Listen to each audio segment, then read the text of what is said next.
Wala haula wala quwwata illa billahil aliyyil azim.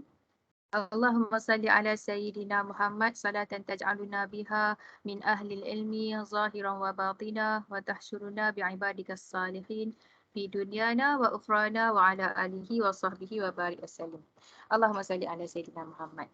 Okey, Assalamualaikum sekali lagi dan selamat pagi kepada semua para pelajar yang dikasihi Allah semua. Alhamdulillah, ini pertemuan minggu ataupun seminar kita yang ketiga. Dan hari ini kita akan membincangkan topik metafizik dan juga epistemologi. Boleh saya tahu ketua kumpulan yang akan membentangkan tajuk metafizik? Siapa ketuanya? Boleh saya tahu? Respon sikit. Assalamualaikum Doktor. Ketuanya kalau ikutkan ketuanya hari ni tak dapat hadir sebab ada khusus. Jadi saya ganti je lah. Oh, jadi dia takkan nak buat presentation hari ni lah? Adik, kita orang buat. Saya ganti dia. Kita orang ganti dia. Okey, maksudnya dia sendiri tak dapat buat presentation lah kan? Betul. Tapi dia dah siapkan lah bahagian dia. Okey, tak apa. Katanya hari tu ada WhatsApp dekat doktor yang dia bagi tahu. Oh, saya tak dapat terima. Okey, tak apa. Nanti minta dia hubungi saya semula lah. Setakat ni mungkin saya tak terbaca juga mesej dia tu. Sebab kalau ini markah pembentangan, dia ada markah individu. Kalau kerja kursus nanti itu memang kerja kursus memang kita ambil berkumpulan. Sebab tu saya minta siapa yang bentangkan tu, dia buka kamera dia. Sebab itu ada markah individu lah setakat mana dia menguasai topik yang dibentangkan. Tapi tak apa, kita jangan susah hati bab tu, tak apa. Nanti minta dia bincang je dengan saya, tak ada masalah. Okey, jadi metafizik kita dah ada orangnya. Okey, epistemologi pula, siapa wakil ataupun ketua dia? Assalamualaikum Doktor. Salam. Saya Nur Farisha sebagai ketua untuk epistemologi. Okey, baik Jadi kita akan cover dua topik ni. Sebelum saya nak jemput kawan-kawan kita ni membentangkan kepada kita, saya nak buat sedikit perhubung kaitan. Betul tak bahasa saya tu? Saya nak membuat satu hubung kait dan juga satu jambatan lah bagaimana perbincangan kita yang lepas yang telah dibentangkan oleh kawan-kawan kita dulu terkait dengan topik hari ni. Jadi semua orang nampak tak saya punya skrin ni? Saya punya paparan, nampak kan? Saya kecilkan lah. Saya tak pasti dekat dalam YouFuture ada tak nota-nota kuliah ni. Saya pun ambil daripada pensyarah-pensyarah yang sedia ada diletak dalam tu kan, dekat dalam bank slide tu. Kebanyakan kami memang gunakan slide yang sama. Okey, jadi nampak tak? Saya sekarang dah tak nampak muka awak tau. Jadi macam awak kena bagi respon. Unmute dan bagi respon. Nampak tak ni? Ke tak nampak? Nampak Doktor. Okey, terima kasih okey. Walaupun tak nampak muka kan, tapi dengar suara pun tak apa. Okey. Okey, jadi kita nak menghubung kaitkan setiap tajuk ni. Kita tak nak macam terputus. Okey, jadi kita bermula daripada seminar kita yang awal dulu. Saya telah menjelaskan tentang falsafah sejahtera. Asas kehidupan kita dalam masyarakat ni, kita nak diri kita sejahtera. Sebab diri kita yang sejahtera ni akan menjadikan keluarga tu sejahtera. Keluarga yang sejahtera akan membentuk komuniti yang sejahtera. Komuniti yang sejahtera akan membentuk negara yang sejahtera. Jadi kita nak semua orang boleh hidup dan wujud dekat negara kita ni, dekat dunia kita ni dengan aman, dengan tenang, boleh hidup, boleh bergerak, boleh mencari nafkah dengan selamat, boleh pergi sekolah dengan kita kata boleh melepaskan anak kita ke sekolah dengan keadaan yang harmoni, tanpa rasa bimbang, takut, terancam, sedih, lapar dan sebagainya. Jadi asas kepada kesejahteraan itu dalam konteks kita di negara Malaysia, kita dah ada foundation kita, iaitu apa? Rukun negara. Jadi walaupun negara kita ni berbilang agama rakyat dia, berbilang bangsa, budaya dan juga kepercayaan cara hidup, perbezaan ini tidak patut dijadikan satu alasan untuk kita bergaduh, berpecah belah, bermusuh, berperang. Jadi apa asasnya, apa kita kata groundwork ataupun kita kata apa dasarnya untuk semua orang bersatu padu, bersatu hati, dasarnya ialah rukun negara. Dan kita berada dalam institusi pendidikan kan, dan kita ni akan keluar menjadi orang yang berilmu, orang yang berpendidikan. Kita ada falsafah kita. Dalam falsafah pendidikan kebangsaan ni, dia menyatakan bahawa semua manusia ni ada potensi. Potensi tu harus digilap secara berterusan. Dan potensi dalam diri manusia ni terdapat pada 4 domain. Empat domain tu ialah rohani, intelek, emosi dan juga jasmani. Empat-empat ni. Kalau empat-empat ni sepadu, tak boleh kita nak fikir rohani saja. Duduk dalam bilik, zikir, solat saja tapi dengan orang tak bercakap. Tak jaga kebersihan diri dan juga tempat tinggal. Lepas tu emosi kita asyik sedih, asyik bimbang, asyik takut saja. Tak boleh. Dia kena empat-empat ni secara sepadu dan seimbang untuk membentuk insan yang sejahtera tadi tu. Sebab apa nak membentuk insan yang sejahtera? Supaya dia boleh menyumbang kebaikan, kesejahteraan kepada masyarakat dia. Jadi ini foundation kita pada kuliah yang pertama. Jadi dalam kuliah yang kedua minggu lepas yang dibentangkan oleh dua kumpulan daripada kawan-kawan kita tu telah membincangkan tentang logik. Sebab apa kita tiba-tiba fikir pasal logik? Sebab logik ni dia membentuk struktur pemikiran kita. Macam mana kita nak menerima satu kenyataan, satu dakwaan itu sebagai benar. Kita nak contoh yang kita pernah bincangkan, kalau kita kata gajah terbang di angkasa contohnya kan. Logik ke tak logik? Ataupun kita kata 2 tambah 3 sama dengan 6. Kita akan berfikir betul ke tak strukturnya 2 tambah 3 ialah 6. Jadi logik itu memandu kita untuk berfikir, untuk struktur berfikir, dia menstrukturkan pemikiran kita untuk kita memikirkan satu premis sehingga mendapat satu kesimpulan yang benar. Kenapa kita nak kebenaran? Sebab kebenaran itulah keperluan kepada manusia yang ada fitrahnya nak tahu. Sebab apa kita ada perasaan nak tahu tu? Sebab kita diberi akal. Nak tahu kenapalah agaknya kita dijadikan kat dunia ni. Kenapalah agaknya orang tu mencuri. Kenapalah agaknya budak ni membuli contohnya kan. Jadi perasaan ingin tahu di atas faktor sebab dan akibat sentiasa kita nak tahu. Jadi Tuhan kurniakan kita akal dan akal itulah yang memandu kita untuk berfikir. Setakat ni anda okey lagi? Boleh ke? Sekejap saya nak ada orang nak masuk. Kalau saya tiba-tiba freezing ke apa ke, awak jangan duduk diam saja Jangan duduk diam saja buat tak reti je kan. Lantaklah Syarah ni nak cakap sorang-sorang. Jangan. Kalau rasa terputus ke apa terganggu ke, mohon bagi respon ataupun nyatakan pada saya. Dengar ke? Okey doktor, dengar. Okey dengar sebab okey. Sebab saya dengar sound untuk notification ni, saya takut saya yang terputus. Sekejap ada kawan-kawan kita baru nak masuk, saya kena admit. Okey, baik kita teruskan. Okey, jadi mana tadi? Jadi logik, daripada logik itu memandu kita cara berfikir dengan betul. Kemudian kita kenal siapa diri kita. Itu yang dibentangkan oleh kawan-kawan kita pada minggu lepas tentang konsep insan. Insan ni ada unsur rohani, ada unsur jasmani. Okey, sekarang ni kita nak bergerak kepada metafizik dan juga epistemologi. Okey, jadi nanti kumpulan yang membentangkan nanti kaitkan apa kaitan metafizik ni perlu dipelajari. Apa kaitannya dengan topik konsep insan yang minggu lepas telah dibentangkan. Jadi tanpa melengahkan masa, saya bagi masa dalam setengah jam macam tu, 8.10 sampai 8.45 untuk kumpulan metafizik membentangkan. Okey, baik dipersilakan. Saya stop sharing. Okey. Silakan.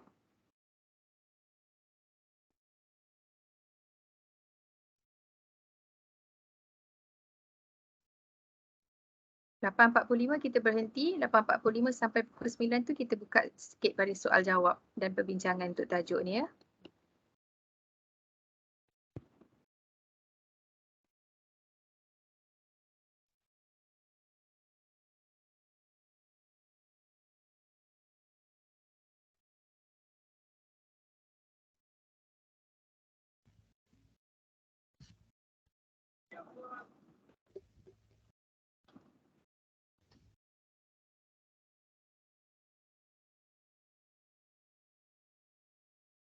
Bismillahirrahmanirrahim. Assalamualaikum warahmatullahi wabarakatuh.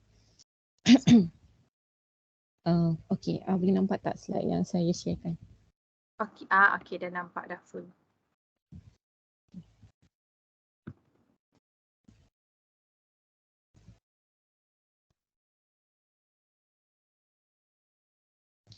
Okey, kami dari kumpulan 3 akan membentangkan bab kelima yang bertajuk metafizik.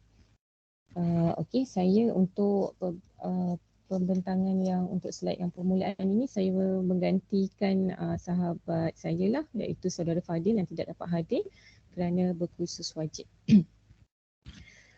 Teruskan. Okey, metafizik melalui perkataannya mempunyai dua suku kata lah, iaitu meta dan juga fizik. Meta meta bermaksud melampaui ataupun melebihi atau di sebalik atau juga dikatakan bermaksud tingkatan atas. Manakala fizik pula merujuk kepada sesuatu yang bersifat fizikal ataupun alam yang bersifat material. Jadi gabungan perkataan metafizik itu bermaksud sesuatu yang melampaui sempadan ataupun sesuatu yang tidak tercapai di akal.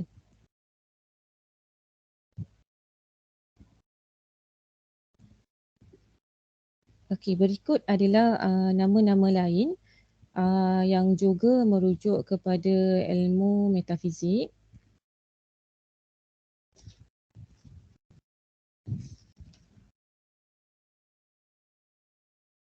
Okey, metafizik ini definisinya dibahagikan kepada dua kategori, iaitu dari falsafah dan juga dari sudut agama.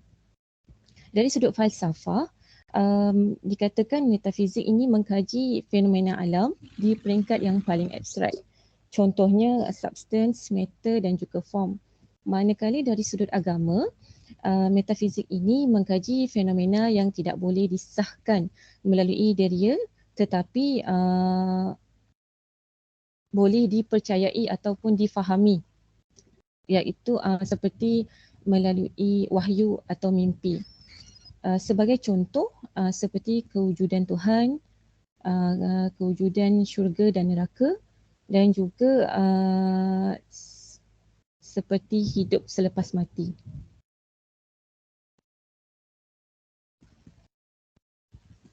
Berikut adalah bidang perbincangan metafizik seperti ontologi. Ontologi adalah setiap bentuk pemikiran manusia dapat dikembalikan kepada dasar, iaitu pemikiran yang kita boleh terima hakikatnya. Selain daripada itu adalah sebab-sebab dan kosmogoni, iaitu kosmogoni adalah fenomena yang melibatkan fenomena alam semesta. Dan yang seterusnya itulah. Okey, seterusnya saya serahkan kepada presenter seterusnya. Assalamualaikum warahmatullahi wabarakatuh. Saya Nur Fazliza. Saya mewakili rakan saya iaitu Amira. Line dia ada masalah sekarang ni. Okey, bagi tajuk dia hubungan insan dengan alam. Hubungan insan dengan alam ni ada dua teori, iaitu materialism, apa-apa yang boleh dilihat atau wujud. Contoh gunung ganang, apa-apa saja yang boleh kita nampak jelas depan mata. Okey, menganggap kewujudan jasad dan jinak itu hakiki. Idea tidak mempunyai realiti yang tersendiri dan bergantung pada sesuatu yang bersifat jasad. Idea datang dari otak, masih ada kaitan dengan jasad, menafikan hal-hal kerohanian atau tidak nampak. Contohnya perkara-perkara yang untuk kita imagine sendiri tu ada kemungkinan untuk mereka menafikan hal-hal tersebut. Okey, seterusnya hubungan insan dengan alam mengikut teori idealism. Kewujudan benda-benda yang bukan material, idea tidak bersifat jirim atau fizikal. Cara interpretasi kewujudan idea ataupun kewujudan yang dibincangkan dalam agama seperti contoh jin. Realiti bukan bersifat material tapi bersifat mental atau bersifat idea atau kerohanian. Tidak mengenali jasad yang di luar sana tetapi hanya imej yang akan jasad. Realiti tidak ditanggapi secara langsung tetapi ditanggapi ialah sensasi objek. Hanya alam minda yang wujud dan alam fizikal tidak dapat dikenali dengan secara langsung. Buka ruang kepada kepercayaan rohani, contoh roh. Seterusnya. Okey, metafizik keagamaan dalam hubungan insan dengan alam ni, metafizik keagamaan Realiti tidak terhad pada jasad. Agama realiti bukan terbatas pada material dan idea, merangkumi kedua-dua. Agama menolak fahaman materialisme ni. Okey, seterusnya hubungan insan dengan alam. Hubungan insan dengan Tuhan. Dibincangkan dalam Natural Theology dan Philosophy of God. Untuk tajuk ni, bincangkan adakah Tuhan itu wujud. So ada dua teori, teoritism, fahaman bahawa Tuhan itu wujud walaupun kewujudannya tidak dapat dikesan. Monotheism, Tuhan itu esa. Polytheism, Tuhan wujud lebih dari satu. Untuk teori ateism, fahaman realiti alam tidak wujud, yang wujud hanyalah material. Terusnya,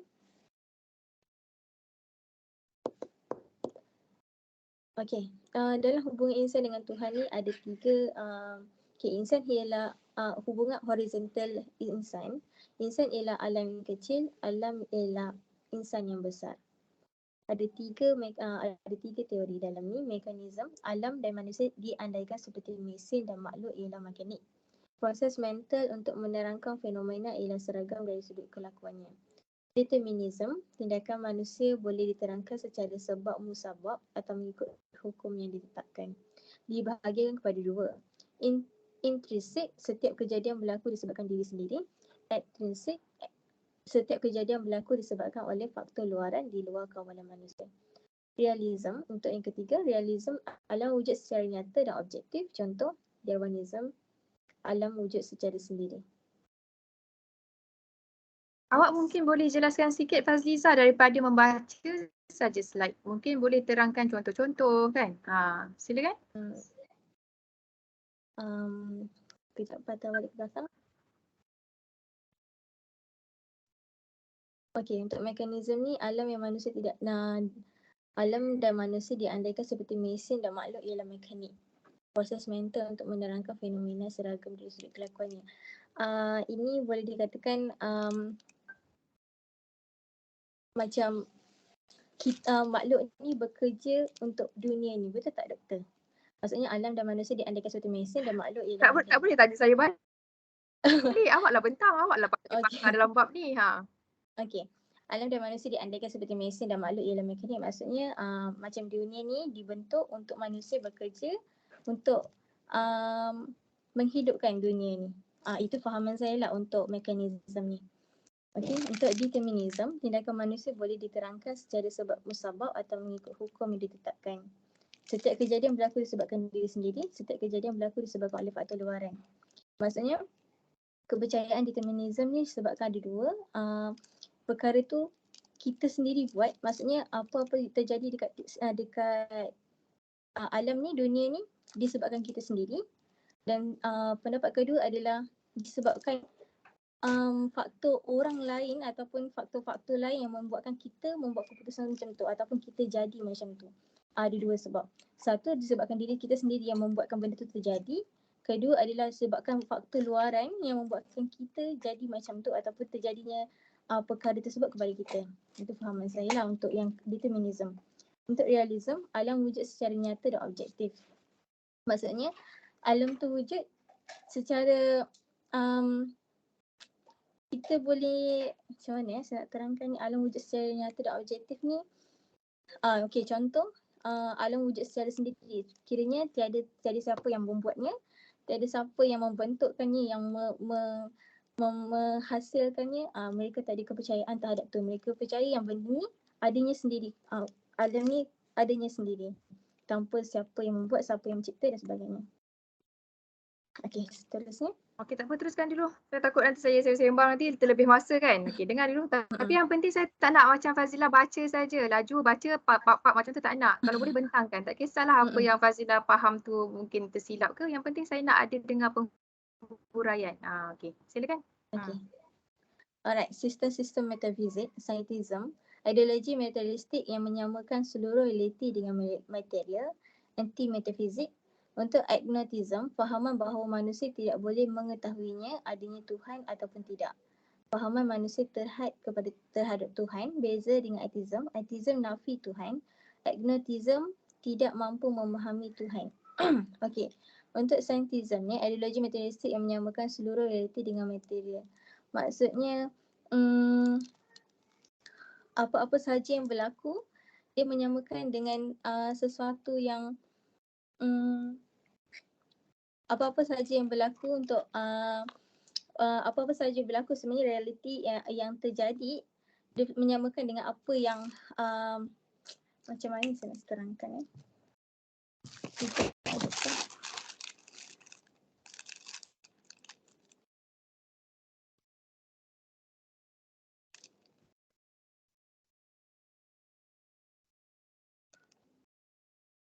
Kita nampak keyword dekat situ kan, iaitu anti-metafizik, scientism. Itu the foundation dia dalam kajian-kajian sains sekarang. Jadi apa kefahaman ataupun apa pegangan aliran scientism ni?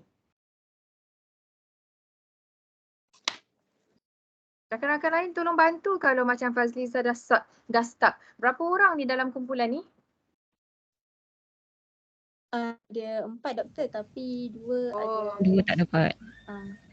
Okey, tak apa Syafiqah. Kalau Syafiqah nak bantu apa dari segi kefahaman ni?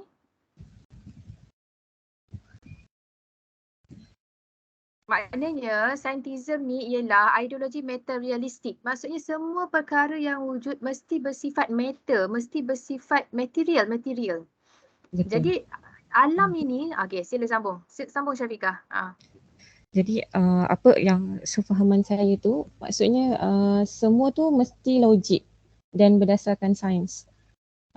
Mereka tak menolak segala perkara yang macam tadilah dia kalau macam scientism ni dia memang menolak wahyu dan dia memang berdasarkan kajian saintifik semata-mata. Ya, nampak tak perkataan dia anti-metafizik. Dia tak adalah fikir-fikir ada benda di sebalik yang kita nampak ni. Kita nampak pokok, kita nampak apa di depan kita ni? Pokok, padang. Bagi kita mungkin ada elemen, adanya malaikat, adanya bab keberkatan, adanya bab kita kata ketenangan, tak ada. Dia apa yang ada itulah ada. Itulah bendanya. Dan mazhab ini ataupun aliran ini sifatnya sangat kita kata melekat, sangat bergantung kepada aspek eksperimen. Yang boleh deria kita ni 5 senses kita ni rasa. Jadi kalau perkara tu senses tak boleh nampak, tak boleh dengar, tak boleh rasa, tak boleh nak hidu ke apa ke, benda tu tak wujud. Ini sistem scientism. Keyword dia ambil kat situ. Anti-metafizik. Okey, teruskan. Agnotism pula macam mana? Okey, agnotism ni fahaman bahawa manusia tidak boleh mengetahui adanya Tuhan ataupun tidak. Maksudnya mereka pengetahuan ataupun fahaman mereka terhadap Tuhan adalah terhad. Mereka tak mampu untuk bukan tak mampu, maksudnya mereka tak boleh nak tahu ataupun tak mampu untuk mengetahui bahawa Tuhan itu wujud ataupun tidak. Kiranya apa-apa sahaja berkaitan dengan Tuhan mereka rasa setakat itu saja. Itu okey, contohnya Tuhan itu wujud. Okey, setakat itu saja mereka tahu. Mereka tak mampu nak mengetahui apa sebaliknya, apa yang sebaliknya, Tuhan itu apa dan sebagainya. Pengetahuan mereka terhadap Tuhan itu wujud. Betul, bagus. So beza dengan atheism nafi Tuhan. Atheism ni dia memang menafikan Tuhan tu memang tak wujud. Kita simply fikir memang tak wujud lah. Agnotism ni dia tahu yang Tuhan itu wujud tapi dia tak tahu apa itu Tuhan. Okey.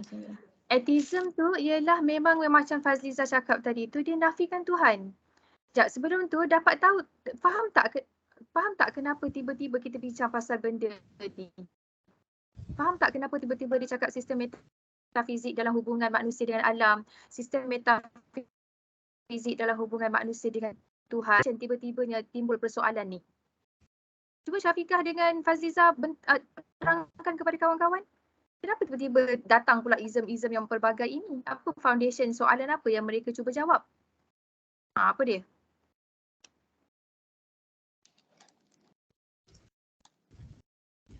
Respon cepat, lepas tu dah ya. Yang apa tadi tu? Yang macam kenapa keluarnya agnotism semua tu doktor? Bukan. Saya cakap perkara yang lebih basic lagi. Kenapa kita bincangkan semua izm-izm yang ada sekarang ni dalam sistem metafizik? Kat sini pada pendapat saya kita nak tunjukkan kepelbagaian pendapat individu. Ada orang ni dia macam gini, ada Okey, orang betul. ni Memang ini kepercayaan dia semua yang begini. pelbagai aliran. Betul. Dan ism ni dia ada pelopor-pelopor dia. Kalau kita baca terus buku-buku falsafah, dia ada kita kata imam-imam dia. Maksudnya kalau macam kita mazhab Syafi'i kan, Imam Syafi'i. Jadi agnotism ni ada ketua dia yang mula-mula tebarkan idea ni. Okey, boleh tak patah balik tadi? Bila saya tengok start tu saya tak pasti pembentang benar-benar boleh jawab tak soalan saya tadi tu. Okey, dalam persoalan falsafah, khususnya dalam bab metafizik, dia menjawab soalan apa tahu? Dia menjawab soalan apa yang wujud. Itu soalan yang logik. Dia menjawab betul persoalan bagaimana nak capai kebenaran. Apakah sistem berfikir untuk capai kebenaran? Dalam konsep manusia, dia menjawab persoalan siapa manusia ni. Okay, jadi dalam bidang metafizik ni, dia menjawab persoalan apa yang wujud. Okay, sekarang ni diri saya dah wujud. Saya manusia. Itu kita dah bincangkan dalam bab psikologi kan. Sekarang ni dalam alam ni, dalam kesedaran manusia, bukan dia seorang saja yang ada. Dia tengok ada ayam, ada itik, ada pokok, ada sungai, maksudnya ada alam. Jadi itu yang tadi, sebelum kita bicara tentang hubungan insan dengan Tuhan, kita berbicara tentang hubungan insan dengan alam dulu. Sebab alamlah perkara wujud yang manusia boleh tengok secara sedar melalui senses dia dan juga dia boleh fikir akal. Sebagai contoh je kan, dia tengok, contohnya dia tengok macam pokok kan, kenapa pokok ni boleh hidup? Dia tengok dengan observation dia, lepas tu dia buat uji kaji kalau pokok tu ditutup dengan kain ke kan, tak dapat cahaya matahari, nanti daun-daun pokok tu akan jadi warna kuning. Jadi dia sedar tentang perkara yang wujud itu dalam dua sumber. Satu dengan observation deria dia dan yang kedua dengan dia berfikir. Okey, tapi sebelum, patah balik slide yang sebelumnya. Syafiqah? Yang ni ke? Lagi. Yang dengan alam. Jadi saya patah balik sekejap. Jadi lepas manusia ni ada akal, dia berfikir terhadap persoalan apa? Ingat, tolong catat sikit dalam nota tu. Maksudnya metafizik ni dia menjawab soalan tentang kewujudan. Ada tadi kan, saya kena patah balik lah. Yang bahagian kosmologi, ontologi yang awak bentangkan tadi tu. Jadi metafizik kita dah tahu dah perkara yang beyond physical. Apa di sebalik alam fizikal yang kita nampak ni. Jadi bila ahli falsafah membicarakan tentang kewujudan, ini ialah topik-topik ataupun subtopik di bawah bidang metafizik. Apakah yang wujud? Adakah disebabkan awan itu berat maka hujan turun? Boleh tak keadaan berlaku hujan turun tanpa awan? Itu bercakap tentang apa itu? Aspek sebab dan akibat, causality. Kosmologi. Ini semua ni lah ada mind dan juga matter. Untuk peringkat kita yang orang awam ni, dan awak sendirilah selaku pelajar untuk subjek kita ni, jangan berat-berat nak hafal-hafal benda ni. Cukup yang paling asas, awak keluar daripada kursus ni, awak faham bila orang sebut saja metafizik, awak faham maksudnya metafizik tu bercakap tentang kewujudan di sebalik alam yang fizikal ni. Takat tu pun dah cukup. Boleh tak? Jelaskan dengan yakin, jangan ragu-ragu lagi. Faham Okey, ambil slide yang seterusnya. Untuk slide yang seterusnya. Okey, jadi macam tadi saya cakap, bila manusia ni dia dah tahu kata diri dia wujud, kesedaran yang paling rapat dengan dia ialah alam, maka wujudlah aliran. Aliran apa ni? Aliran pemikiran yang saya kata tadi ada tokoh-tokoh pelopor-pelopor dia. Tokoh ataupun aliran yang pertama ni ialah aliran yang beranggapan bahawa manusia dengan alam ni adalah material. Manusia ni material, alam pun material. Apa yang kita nampak itulah hakikat. Tak ada dah benda-benda di sebalik yang kita nampak tu. Kalau kita nampak gunung, gunung lah. Tak ada kita nak nampak ada sebalik gunung tu macam mana, tak ada. Jadi maksudnya apa saja yang akal fikir tu ialah hayalan. Yang betul-betul benarnya adalah pada perkara yang kita nampak, material. Okey, clear Okey, seterusnya. Okey, ada satu lagi aliran. Aliran idealism ni dia lebih rapat dengan aliran yang bersumberkan agama. Tetapi ada juga aliran idealism yang menafikan Tuhan. Okey, nanti kita tengok dulu sebab ahli falsafah ni ada yang dia menerima Tuhan, ada yang dia menolak Tuhan. Sebab tu banyak tu. Jadi tadi kita aliran yang pertama materialism kan. Nampak semua benda tu material. Maksudnya kalau manusia tu dia manusia. Kalau pokok, dia pokok. Tak ada langsung unsur-unsur roh pada perkara-perkara yang wujud tu. Okey, kalau teori idealism dia lain sikit. Maksudnya benda ni bukan sekadar material. Ada sesuatu di sebalik perkara yang kita nampak material ni. Maksudnya kita nampak gunung tapi mungkin ada wujudnya jin. Mungkin ada wujudnya makhluk-makhluk lain yang kita tak nampak. Tapi kat mana asas pemikiran itu? Hanya dalam image dalam kepala otak saja. Jadi dia lebih rapat dengan kepercayaan rohani. Maksudnya bila dia tengok, kalau dia tanam pokok kan, dia buat sawah, tiba-tiba kita kata berlakunya hujan lebat macam puting beliung. Dia rasa bukan sekadar fenomena alam.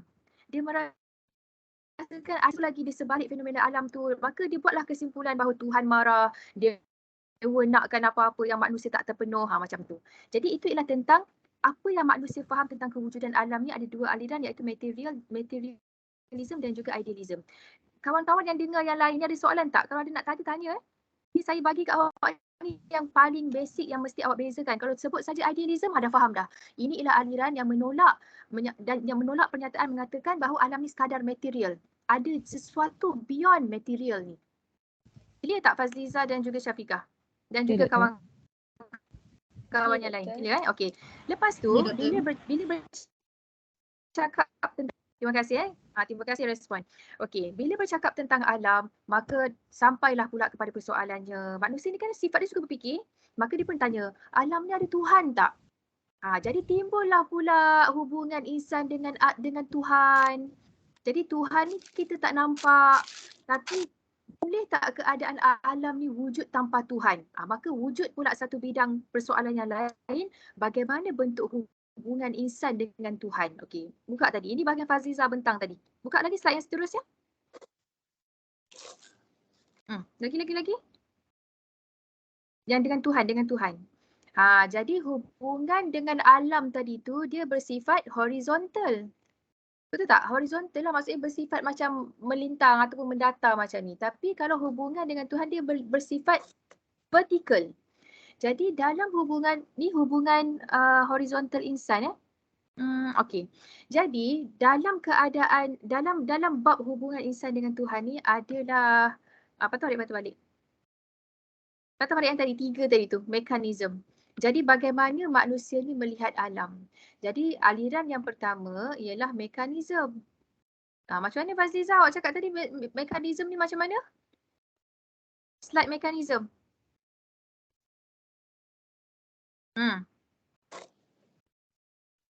Yang mana satu? yang ni. Okey. Alam dan manusia diandaikan seperti mesin dan makhluk ialah mekanik. Okey, untuk fahaman saya, maksudnya alam ni manusia bekerja untuk alam ni ataupun maksudnya macam itulah fahaman saya adalah manusia ni. Saya tak pasti betul ataupun tidak doktor, tapi apa yang saya faham lalu ini adalah manusia bekerja untuk alam ni terus hidup. Betul kot? Tak tahu. Okey, yang mekanisme ni merupakan anak ataupun aliran mekanisme ni dia beranak daripada aliran materialism. Benda yang matter saja. Jadi dia juga ada kaitan dengan hukum sebab dan akibat.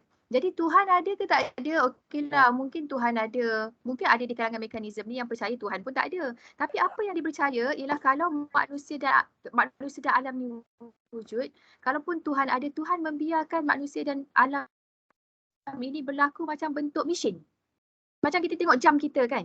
Jam kita ni dia bergerak sendiri, betul tak? Ada sistem yang ditentukan di belakang jam kita tu, nanti dia gerak sendiri. Jarum saat dia bercukup 60 saat, nanti jarum minit bergerak. Cukup 60 minit, nanti jarum jam bergerak. Jadi maksudnya dia berlaku secara mekanistik. Secara mesin, macam bentuk mesin. Tekan switch akan buat macam ni. Tekan yang ni jadi dia dalam bentuk macam tu je. Jadi manusia ni bila hormon dia berubah, nanti dia akan balik. Bila hormon dia dah settle nanti dia akan menopause pula. Nanti maksudnya benda tu hanya bentuk mekanistik sahaja. Okey, itu satu fahaman dia. Macam mesin. Tu dia kata diandaikan seperti mesin. Okey, determinism ni ialah fahaman yang menyatakan bahawa apa sahaja yang berlaku berdasarkan tindakan manusia. Manusia nak berjaya sebab dia berusaha. Manusia tu kaya bukan sebab bukan sebab takdir ke apa ke, bukan, tapi manusia tu ialah atas dasar hukum sebab dan akibat. Nak berjaya belajar, nak kaya berusaha. Jadi maksudnya faktor-faktor tu hanya pada diri dan pada alam. Tidak ada faktor Tuhan. Tak adalah konsep rezeki ke, tak ada. Faham Clear tak tu? Determinism ni manusia yang menentukan sendiri. Determine apa tindakan dia yang menyebabkan hukum sebab dan akibat. Clear ke tak clear ni? Okay. Dan yang terakhir sekali ialah realism. Realism ni ialah alam wujud secara nyata dan objektif. Ini macam fahaman Darwin lah. Maksudnya alam wujud lah. Tak ada kaitan dengan Tuhan. Dia wujud dengan sendirinya. Tak ada pencipta. Dan alam ini kalau kita nampak dia berubah kan. Bumi kita makin tua. Manusia tu berubah daripada budak kecil. Wajah kita waktu 6 tahun kan lain dengan umur kita 20 tahun. 20 tahun lain dengan muka kita 30 tahun. Nanti bila kita dah 50 tahun muka kita pun lain. Jadi kelainan ini tak ada kaitan apa-apa. Hanya disebabkan apa manusia tu sendiri dia berevolusi. Itu teori Darwin. Okay, clear tak tu? Okay, saya nak minta semua orang respon sikit lah ya dekat chat tu. Awak ada ruangan chat tak? Tapi kalau awak tak masuk dekat Teams kita ni, awak tak ada ruangan chat ni. Cuba chat something jap. Macam minggu lepas kita boleh chatting juga kan? Okay, saya nak minta awak tulis apa satu perkataan yang betul-betul awak clear pagi ni. Tulis kejap saya nak respon. Banyak dah istilah-istilah kita belajar ni. Type sikit. Kalau tidak nanti macam saya bercakap dengan Syafiqah dengan Fazliza je. Yang lain tu entah ya entah tidak ada. Dengar ke dengar. Kalau dengar alhamdulillah. Dengar kalau tak faham tu tak best juga. Dengar tu at least awak faham. Apa benda yang awak faham setakat kita berhenti sekarang kat sini. Tulis sikit, tulis. Mohon respon.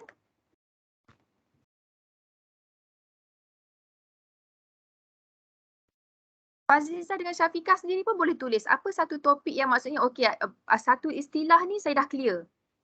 Bagus, saya dah jumpa dah. Ada yang dah letak. Tinggalkan jejak awak sebagai bukti kehadiran dan penglibatan. Kadang-kadang memang hadir. Siapa yang masuk ni memang dia anggap hadir lah. Tapi penglibatan tu tak tahulah kan. Jadi bila soalan-soalan macam ni lah yang saya nak detect penglibatan. Macam yang saya nyatakan kalau markah di border-border kan. Jadi asas untuk saya bantu dari sudut grade tu ialah penglibatan dalam kelas. Metafizik menjawab persoalan mengenai ketuhanan dan alam. Okey. Alam bukan sahaja material tetapi beyond. Okey. Saintism hanya percaya pada benda yang nyata dan melalui bukti. Okey, antara tiga persoalan ni ataupun tiga pernyataan ni yang paling jelas ialah pernyataan Farhan. Untuk pernyataan Evina tu, Evina kena jelaskan siapa, aliran mana yang menganggap alam ini bukan material. Alam ini ada lagi perkara yang beyond. Okey, aliran yang mana Evina? Kalau Evina tambah maksudnya aliran idealism contohnya kan, mempercayai alam bukan sekadar material tapi ada beyond, ada bentuk dan ada dalam bentuk idea. Itu dah dapat satu point.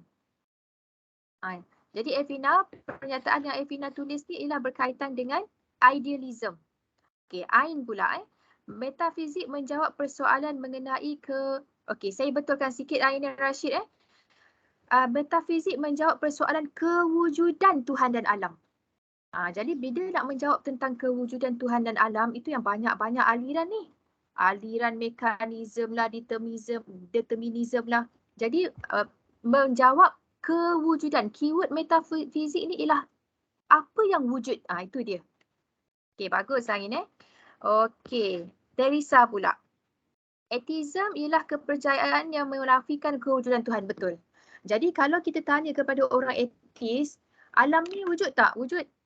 Tuhan wujud kan? Tuhan wujud tak? Tak. Itu je. Betul. Teresa dia faham tentang atheism. Intrinsik menerangkan kejadian yang berlaku disebabkan diri manusia itu sendiri. Betul. Ini dalam fahaman apa tu? Dalam fahaman determinism kan, sebab dan akibat. Jadi kenapa dia sedih? Kenapa manusia ni asyik nangis je, sedih je? Tak ada faktor lain. Dia faktor intrinsik. Dia sendirilah, pemikiran dia sendirilah yang menyebabkan dia sedih, dia bimbang. Jadi kalau daripada kefahaman ini, dikembangkan pula macam mana nak bantu manusia tadi tu. Itu yang nanti dalam aliran psikologi pun banyak dia punya teori-teori dia. Jadi aliran yang kita belajar ni dia aliran yang basic tau. Maksudnya cara fikir ahli falsafah yang basic. Yang mana cara fikir mereka ni kalau diambil oleh orang dalam bidang engineering akan jadi aliran yang baru. Cara fikir determinism kalau diambil oleh orang ahli psikologi akan jadi bidang yang baru, akan jadi aliran yang baru. Macam tu lah. Okey, theism ialah fahaman Tuhan itu wujud walaupun tidak dapat dilihat. Bagus. Okey, itu dulu Sementara tu yang lain saya tunggu apa satu keyword yang awak dapat daripada tajuk metafizik ni. Okey, baiklah Syafiqah dan Fazizah, kita habiskan slide. Mana tadi kita berhenti? Tak silap saya kita berhenti pada atheism dan juga agnostik tu. Agnostik ni ialah atheism macam yang tadi saya cakap tadi tu. Dia memang nafi langsung kewujudan Tuhan. Tapi agnostik ni dia kata kalau kita tanyalah kepada orang agnostik, engkau, contohlah kan, awak, puan, saudara, Tuhan wujud tak? Mungkin. Faham tak? Jawapan dia mungkin. Wujud pun wujud, tak wujud pun tak wujud. Jadi orang agnostik ni dia macam malah persoalan tentang kewujudan Tuhan tu tidak menjadi macam satu hal untuk dia. Dia nak wujud-wujud lah, tak wujud pun tak apa. Sebab apa? Bagi dia kemungkinan dan dia tak nak sampai kepada absolute truth. Tuhan ni wujud ke tak? Sebab apa? Sebab pemikiran dia kalau wujud pun apa dia kaitan dia dengan aku. Kalau dia tak wujud pun apa kaitan dia dengan aku. Macam tu. Jadi agnostik ni ialah itu yang dia kata tadi. Kenapa ada perkataan mungkin tu? Sebab dia sendiri pun tak mampu nak faham. Bila dia dengar orang punya hujah menyatakan Tuhan wujud, dia macam tak boleh capai lagi tahap keyakinan. Lepas tu bila dia dengar hujah orang yang menyatakan Tuhan tak wujud, dia pun tak dapat nak determine. Jadi last kali ini macam ya juga. Yang ni pun macam logik juga last kali. Tuhan wujud tak? Mungkin. Macam tu. Ini ialah golongan agnostik. Dan golongan agnostik ni boleh wujud dalam keadaan orang tu beragama. Faham tak? Walaupun dia lahir daripada kecil dia dah Islam, daripada kecil dia dah Kristian, daripada kecil dia dah Buddha, dia daripada kecil tu disebabkan keluarga dia, mak ayah dia didik dia jadi orang Islam, jadi orang Kristian, jadi orang Buddha. Tetapi belum tentu lagi dalam keagamaannya itu dia yakin betul Tuhan wujud. Jadi sebab itulah dalam Islam lah, kalau saya nak kongsi dalam bab Islam ni, tidak semestinya orang Islam yang lahir dalam keluarga Islam, dia faham tentang kewujudan Tuhan. Sebab tu bila kita dah balik, kita wajib menuntut ilmu dan ilmu yang pertama kita kena settle ialah akidah. Waktu kecil-kecil tak apalah ikut kefahaman keluarga kan. Tapi bila dah balik kita kena betul-betul meyakini. Kalau orang kata Tuhan ada tak? Ada. Memang confirm ada. 100% ada. Malah nak membuktikan Tuhan tak ada tu yang susah. Dia kena crystal clear bab kewujudan Tuhan. Jadi sebab itulah dalam Islam ada ilmu yang wajib dituntut. Yang pertama ialah ilmu akidah. Supaya keyakinan kita terhadap kewujudan Tuhan tu bukan macam agnostik tadi tu. Mungkin kot. Tak ada. Tuhan mati tak? Tak, confirm Tuhan tak mati. Kalau Tuhan mati, dia bukan Tuhan. Tuhan ada berapa? Tuhan satu ke dua? Tuhan confirm satu. Kalau Tuhan dua, mesti ada Tuhan yang kalah. Tuhan yang kalah tu bukan Tuhan. Jadi persoalan ni dia membawa kepada pemikiran kita berfikir tentang kewujudan. Dan persoalan ni penting. Tak boleh kita jadi agnostik. Tak kisahlah Tuhan ada, Tuhan tak ada. Tetap juga kena cari kerja, kena cari duit nak makan. Kalau tidak, tak ada juga beras. Dapur tak berasap juga. Tak boleh. Jadi clear Okey, saya nak baca respon Muhammad Khairullah. Determinism ialah setiap yang berlaku disebabkan kelebihan dan kekurangan sifat manusia sendiri. Ini ayat Khairullah ke ayat buku ni Khairullah? Atau berlaku disebabkan faktor luaran. Manusia tidak boleh berlangsung kawal apa yang berlaku. Okey, baiklah. Baik. Okey. Faham ke tak faham yang Khairullah tulis tu? Faham kan? Tulis yang faham je. Sebab tu yang pendek-pendek pun tak apa. Yang panjang tu macam saya pun nak memahami satu. Lepas tu nak betul-betul apa? Dia lah nak memahami tu lah. Okey, setakat ni okey tak Fazilah dan Syafiqah? Clear betul tak? Okey, Doktor. Okey, kalau sebab nanti dalam topik ni nanti, kalau kawan-kawan kena tanya topik ni sebab kita buat pembahagian bab ni sebab kita nak wujudkan pakar dalam bab tu. Jadi kalau macam nak belajar nanti nak ulang kaji tanya mereka berdua ni. Dan kalau mereka tak dapat jawab, tanya dalam grup. Dalam grup kita tu boleh je lah awak nak tanya apa-apa saja okey. Baiklah, kita teruskan. Sikit lagi habiskan. Habis dah ke? Okey, saya sambung okey. sikit. saya sambung untuk metafizik untuk kemajuan ilmu. Kira ilmu metafizik ni diperluas untuk sains, teknologi dan inovasi di mana dia melibatkan beberapa aliran falsafah seperti yang Dr. Fazliza dan Dr. ada terangkan tadi, iaitu scientism, positivism, conventionalism dan operasism. Operasism. Alright, okay. So macam tadi, scientism dia meletakkan sains pada tahap yang paling tinggi. Kalau sesuatu tu tak ada kajian saintifik yang dibuat, mereka tak nak percaya. Okay, seterusnya positivism. Begitu juga dengan scientism, dia berdasarkan fakta yang nyata dan jadikan sains sebagai satu-satunya pengetahuan yang sah. Okay, seterusnya ialah conventionalism. Conventionalism ni dia berdasarkan perbincangan atau mesyuarat di mana sebarang doktrin yang dijangkakan benar baru boleh diorang terima. Dan seterusnya operasism, iaitu program yang menghubungkan kaedah saintifik dengan uji kaji. Jadi sesuatu tu bila dibuat uji kaji dan uji kajinya itu berjaya, baru diterima akal operasism ni. Dan mereka juga mengeluarkan sebutan ataupun sebutan yang tidak berunsur operasism ni kerana dianggap remeh. Dan seperti mana saya cakap tadilah, konsep sains yang ditakrifkan perlu jelas sebagaimana uji kaji yang dibuat. Pernah tak kalau kita buat tesis kan ataupun kita bacalah tesis orang, patah balik tu Syafiqah, kita tengok definisi operasi. Pernah tak? Operational definition. Jadi dari mana asalnya dalam tesis ni kena letak definisi operasi? Daripada fahaman inilah, maksudnya sebelum kita nak melakukan operasi kajian kita, tak kisahlah kajian tu melibatkan makmal ke ataupun kajian sains sosial ke kan. Contohnya kita nak buat satu kajian tentang murid tercicir ataupun keciciran dalam pelajar sekolah rendah. Ataupun kita nak buat satu kajian tentang miskin bandar. Jadi miskin bandar tu kita faham sebagai orang miskin yang tinggal di bandar. Itu kefahaman umum kita. Tapi dalam melakukan kajian, sebab ini kan daripada pecahan saintism tadi tu kan. Dalam melakukan kajian kita kena operationalize kan betul-betul apa yang kita maksudkan sebagai miskin bandar. Yang dikatakan murid tercicir itu adakah murid yang tak belajar ataupun murid yang berhenti sekolah ataupun murid yang selalu ponting? Kita kena operasikan dia. Kalau tidak dapat dioperasikan, dia dianggap sebagai tidak valid untuk kita mulakan kajian. Jadi ini sebenarnya ialah konsep dalam bidang sains tabi'i macam fizik, kimia, bio.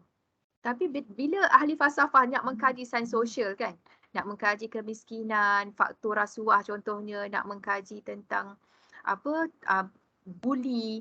Mereka menggunakan prinsip yang sama dalam sains tabi'i ini kepada sains sosial. Kat situ nanti kita akan belajar lah sebab tu bukan semua metod dalam sains tabi'i, fizik, kimia, bio tu sesuai untuk dijadikan metod dalam sains sosial. Kalau sains tabi'i, kita boleh buat berulang kali. Kita tengok pokok ni letak air cuka mati contohnya kan. Okey, tak boleh ni, tak boleh letak cuka. Kita boleh ulang semula. Kita tanam pokok, kita letak air lain pula. Macam kita ada tikus putih dalam makmal, letak madu, tengok apa jadi kat dia. Letak bahan kimia ni apa jadi kat dia. Kita boleh buat ulang kali. Tapi untuk manusia kita tak boleh buat uji kaji macam tu. Tak boleh kita nak tengok kesan membunuh dengan kita bunuh orang dulu. Tak boleh. Jadi maksudnya ada operasi-operasi ataupun metod dalam kajian sains tabi'i tidak sesuai dijalankan dengan sains sosial. Okey. Ada nak tanya conventionalism. Okey, untuk bahagian ni kan pelajar cukup kalian memahami istilah dan juga maksud dia. Dan lazimnya maksudnya itu ada dalam istilah. Kalau operasism tu kan, operasism tu maksudnya dia mementingkan operasi. Kalau conventionalism tu dia mementingkan doktrin yang konvensional. Maksudnya benda yang konvensional, bukan convocation sayang. Betul ke melalui convocation? Betul ke awak salin ni? Sebarang doktrin yang dijangkakan benar melalui convocation. Ni convocation apa ni? Biar betul ni awak salin betul ke tak ni? Saya rasa konvensional. Salah doktor, typo. Salah kan? Patah balik sekejap Syafiqah. Scientism, positivism, ini ialah perkara-perkara, bukan perkara lah, saya nak bagi jelas lagi saya ulang semula. Scientism, positivism, conventionalism dan juga operacism tu merupakan aliran-aliran falsafah yang wujud daripada mana ni? Daripada fahaman metafizik tadi tu. Dan metafizik paling induk sekali dua tadi, iaitu apa? Idealism, materialism. Soalnya kena settle dulu, alam ni wujud secara nyata ke tak nyata? Jadi daripada aliran materialism, idealism ni pecahlah ism-ism yang lain. Okay, jadi kalau dalam nota, kalau nak buat untuk catatan nota kan, sekurang-kurangnya istilah-istilah ni anda faham. Kemana istilah ni bawa kita dalam aliran metafizik ni dalam menjawab persoalan apa yang wujud. Okay, clear Susah ke topik falsafah ni? Susah, tapi saya akuilah susah. Tak mudah, betul tak nak faham tu? Susah ke senang? Nak tanya Fazilah dengan Syafiqah sendiri. Bukan Fazilah, Fazliza. Senang ke susah kali pertama baca? Susah sikit Susah, lah, Doktor. kena banyak Google apa maksud dia. Google ni bukan salah lah Google ni memang betul lah, itulah library terbesar dalam dunia, itulah Google. Tapi itulah dari sudut banyak sangat bahan juga, bila kita baca banyak-banyak, tambah pula kalau kita baca bahasa Indon kan. Direct translation susah juga kita nak faham. Tapi tak apalah, yang pentingnya untuk level kita orang awam, orang yang macam masyarakat umum, bila saya sebut metafizik saja awak kena faham dah metafizik tu apa. Kenapa kita bincang pasal metafizik? Sebab banyak soal-soal alam sekarang ni, khususnya dalam kajian sains teknologi, dia bersumberkan daripada fahaman kerangka aliran falsafah ni. Jadi kan untuk membunuh dan juga membina satu kerangka pemikiran, alatnya ialah falsafah. Jadi walaupun kita orang awam, jangan kita buta langsung lah tentang ism-ism ni. Kan, sekurang-kurang kita faham scientism. Kenapa agaknya berlaku eksploitasi alam? Kenapa orang tak sayang alam, buang racun dekat sungai Kim-Kim contohnya kan? Kadang-kadang perbuatan itu disebabkan pemikiran dia, cara fikir dia. Dia tak nampak sungai tu ada roh. Dia tak nampak simbiosis manusia dengan alam. Dia hanya nampak sungai-sungai lah. Faham tak? Jadi banyak kita punya perbuatan disebabkan kepercayaan kita terhadap kewujudan ni. Sebab tu bagi kita orang Islam, teras kewujudan ialah Tuhan. Allah. Allah ada yang mewujudkan kita. Kita ada tak? Kita ada. Tapi wujud kita ni wujud yang diwujudkan. Allah wujud secara hakiki dan mutlak. Macam itulah supaya kita faham bahawa dalam melihat alam, kita ada tanggungjawab menjaga alam ni disebabkan amanah Tuhan.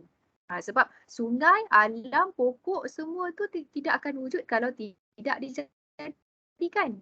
Jadi amanah kita menjaga alam, tak buang sampah rata-rata. Amanah kita menjaga kesihatan diri kita sendiri, tak merokok, menjaga kesihatan apa-apa sajalah, exercise, jaga makan, jaga tidur. Kerana kita beranggapan bahawa wujud kita ni berkait dengan wujud Tuhan. Tanggungjawab menjaga diri, menjaga alam, menjaga keluarga ada kaitannya dengan tanggungjawab kepada Tuhan. Begitu. Jadi kita heranlah bila kita tengok kan orang tak sayang alam, orang tak sayang diri, orang merelakan diri jadi gay dan sebagainya. Sebab kadang-kadang faktor tu berlaku disebabkan cara fikir dia. Tu yang nanti kalau kita baca lebih lanjut lagi, kenapa awak jadi gay? Kenapa awak jadi lesbian? Memang saya dah ditentukan macam tu. Dari mana aliran dia faham macam tu? Determinism. Jadi maksudnya semua perlakuan manusia ni ada dia punya cabang pemikiran dia. Jadi nak betulkan perlakuan, betulkan pemikiran. Semak balik falsafah apa yang kita pegang. Apa keyakinan terhadap kewujudan yang kita pegang. Okey, baik. Kesimpulan, slide yang terakhir sekali. Silakan. Slide terakhir. Okey, baik. Kesimpulannya, apa yang kita belajar untuk metafizik ni, metafizik adalah suatu bidang ilmu yang jauh menjangkau alam fizikal atau kebendaan. Maksudnya bukanlah sekadar apa yang kita nampak sahaja, ia melebihi daripada apa yang di depan mata kita. Contohnya macam doktor kata tadi, alam roh dan sebagainya lah, ataupun perkara-perkara yang tak boleh dilihat secara asas daripada pandangan mata kita lah. Okey, untuk kedua, metafizik bersifat spekulatif atau memberi fokus pada perkaitan sebab dan akibat. Maksudnya Maksudnya dia lebih metafizik ni kita belajar untuk lebih tahu apa disebabkan sesuatu tu wujud atas sebab apa dan apa akibatnya. Contoh sungai.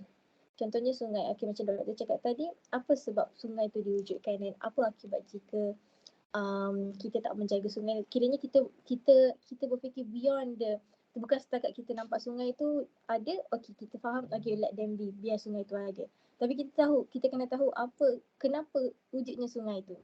Itu ahli metafizik berfikirlah untuk lebih memberi fokus apa sebab sesuatu tu ada dan terjadi benda tu. Okey, ketiga, ahli metafizik mencari kefahaman mengenai zat ataupun ahli metafizik mencari kefahaman mengenai zat atau wujud sebagai sesuatu yang wujud. Kiranya metafizik ni lebih kepada dia untuk memahami ataupun mencari kefahaman kenapa sesuatu tu wujud, bukanlah sekadar nak tahu, bukanlah sekadar kita tahu okey benda tu wujud, contoh gunung tu wujud, okey biar gunung tu wujud. Kiranya kita tak berfikir kenapa gunung tu wujud, kenapa Allah wujud, kenapa Tuhan wujudkan gunung tu. So dari ahli metafizik ni mengkaji ataupun mencari kefahaman kenapa sesuatu tu wujud, kenapa adanya benda tu. Okey, berbeza dengan ahli fizik yang lebih memahami zat sebagai objek yang bergerak. Yang terakhir sekali, ahli metafizik cuba memahami jenis-jenis zat yang bukan benda, iaitu dalam kefahaman hakikat. Contohnya seperti Tuhan, malaikat, roh serta pengalaman kerohanian sukar untuk dijawab secara kualitatif ataupun kuantitatif. Maksudnya perkara-perkara yang kita tak boleh nak rungkaikan secara fakta, bukan fakta lah, maksudnya dari segi kita kena benda tu kita kena banyak berfikir dan kita kena mentafsir sendiri sebab perkara-perkara tu tak wujud. Contohnya Tuhan, malaikat, kita kena kepercayaan, lebih kepada kepercayaan sendiri untuk ahli metafizik ni. Jadi saya rasa itu sahaja untuk metafizik dan sekian. Terima kasih. Terima kasih banyak kepada Nur Faziza dan juga Nur Syafiqah yang telah membentangkan kepada kita bab metafizik. Jadi saya nak tambah sikit kesimpulan, banyak persoalan tentang kewujudan ini, kalau kita sebagai manusia yang beragama, dia banyak dijawab dalam ilmu akidah ataupun dalam bab-bab keimanan. Jadi kadang-kadang perkara itu wujud tidak boleh disaksikan dengan deria kita, tetapi dia wujud dan kita yakin perkara itu wujud disebabkan keimanan kita. Cumanya kalau kita beragama, keimanan kita pun tetap foundation dia ilmu. Tak boleh kita nak beriman ataupun kita nak percaya perkara itu wujud hanya dengan sekadar kita kata aku percaya. Tak boleh. Kepercayaan kita juga mesti didasarkan ilmu. Maksudnya apa? Mesti dia boleh dihujahkan, mesti boleh dibuktikan. Dan mesti boleh, kalau dihujahkan tu kan, maksudnya logik untuk kita faham keadaan. Sebab kalau kita nak buktikan, maksudnya kita nak buktikan Tuhan wujud, kita nak masukkan uji kaji tu dalam bentuk makmal, sains, takkan mungkin. Nak apa? Contoh lain, kita nak buktikan malaikat tu wujud, takkan mungkin berlaku pembuktian malaikat tu dalam makmal sains kita, takkan mungkin. Tapi malaikat, Tuhan, Nabi, hari kiamat, logik. Dengan premis-premis yang benar, difikirkan sehingga mencapai kesimpulan yang benar. Jadi daripada metafizik lah untuk kita bincangkan seterusnya epistemologi. Sangat rapat ni. Metafizik epistemologi ni ialah tentang ilmu. Kalau saya claim kata Tuhan wujud, apa sumbernya? Apa hujahnya? Jadi sumber keyakinan saya menyatakan Tuhan wujud, apa hujahnya untuk saya menyatakan Tuhan wujud? Dia relate bidang kajian epistemologi ataupun bidang kajian sebagai ilmu. Jadi untuk seterusnya saya jemput kumpulan Nur Farisha untuk membentangkan. Okay? Silakan. Ada ke tak tu? Ada doktor. Okey. Silakan. Nampak tak saya share Windows? Okey.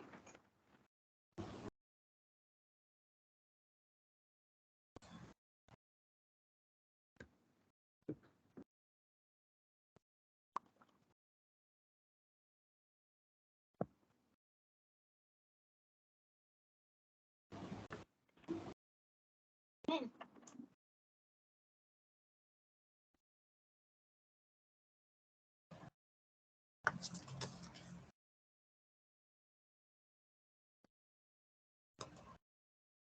kumpulan ni Fafa Benda Fafa tu agaknya.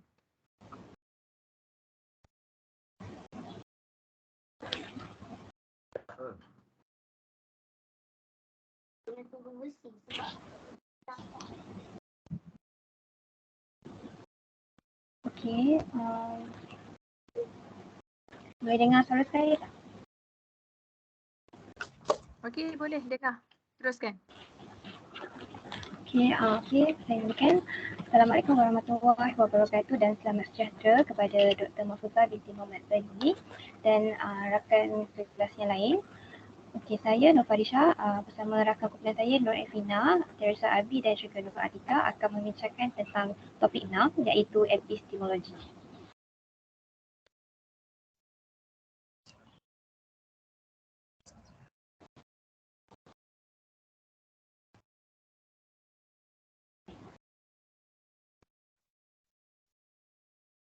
Okey, pengenalan epistemologi.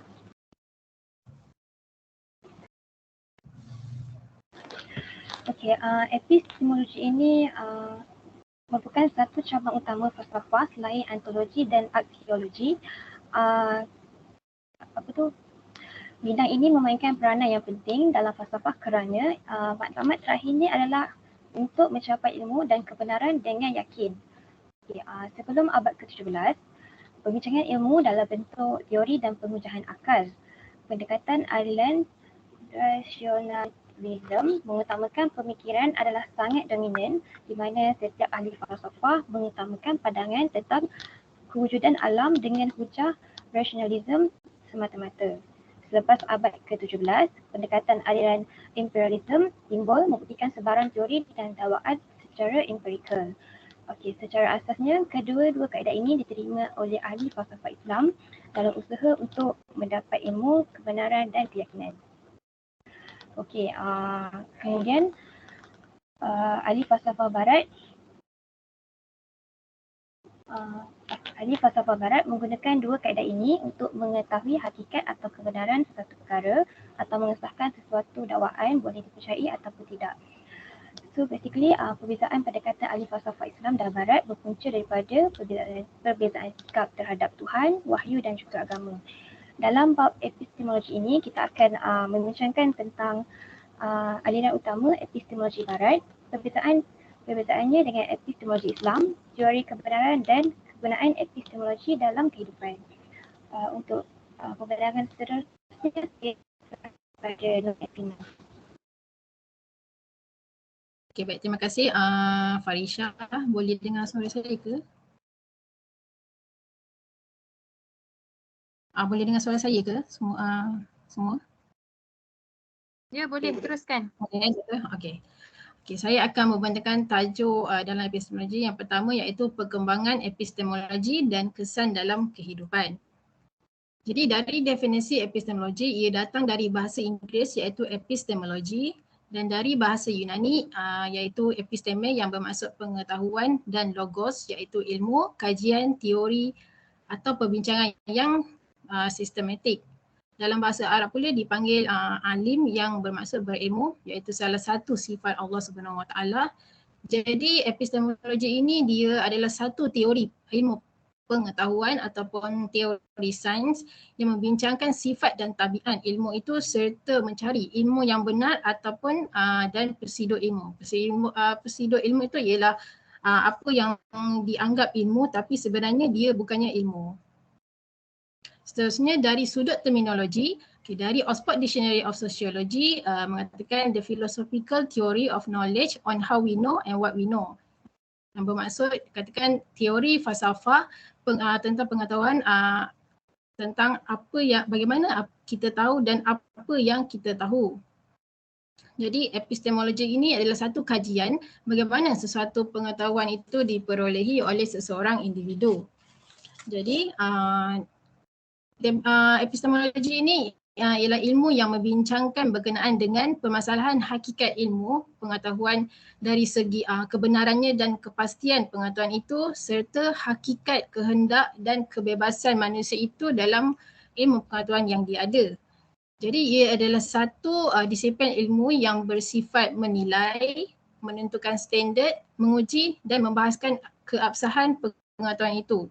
Maksud kita boleh bahas antara sama ada ilmu itu benar ataupun sebaliknya. Okey, sekejap iklan Kalau metafizik tadi tu dia menjawab persoalan apa yang wujud kan?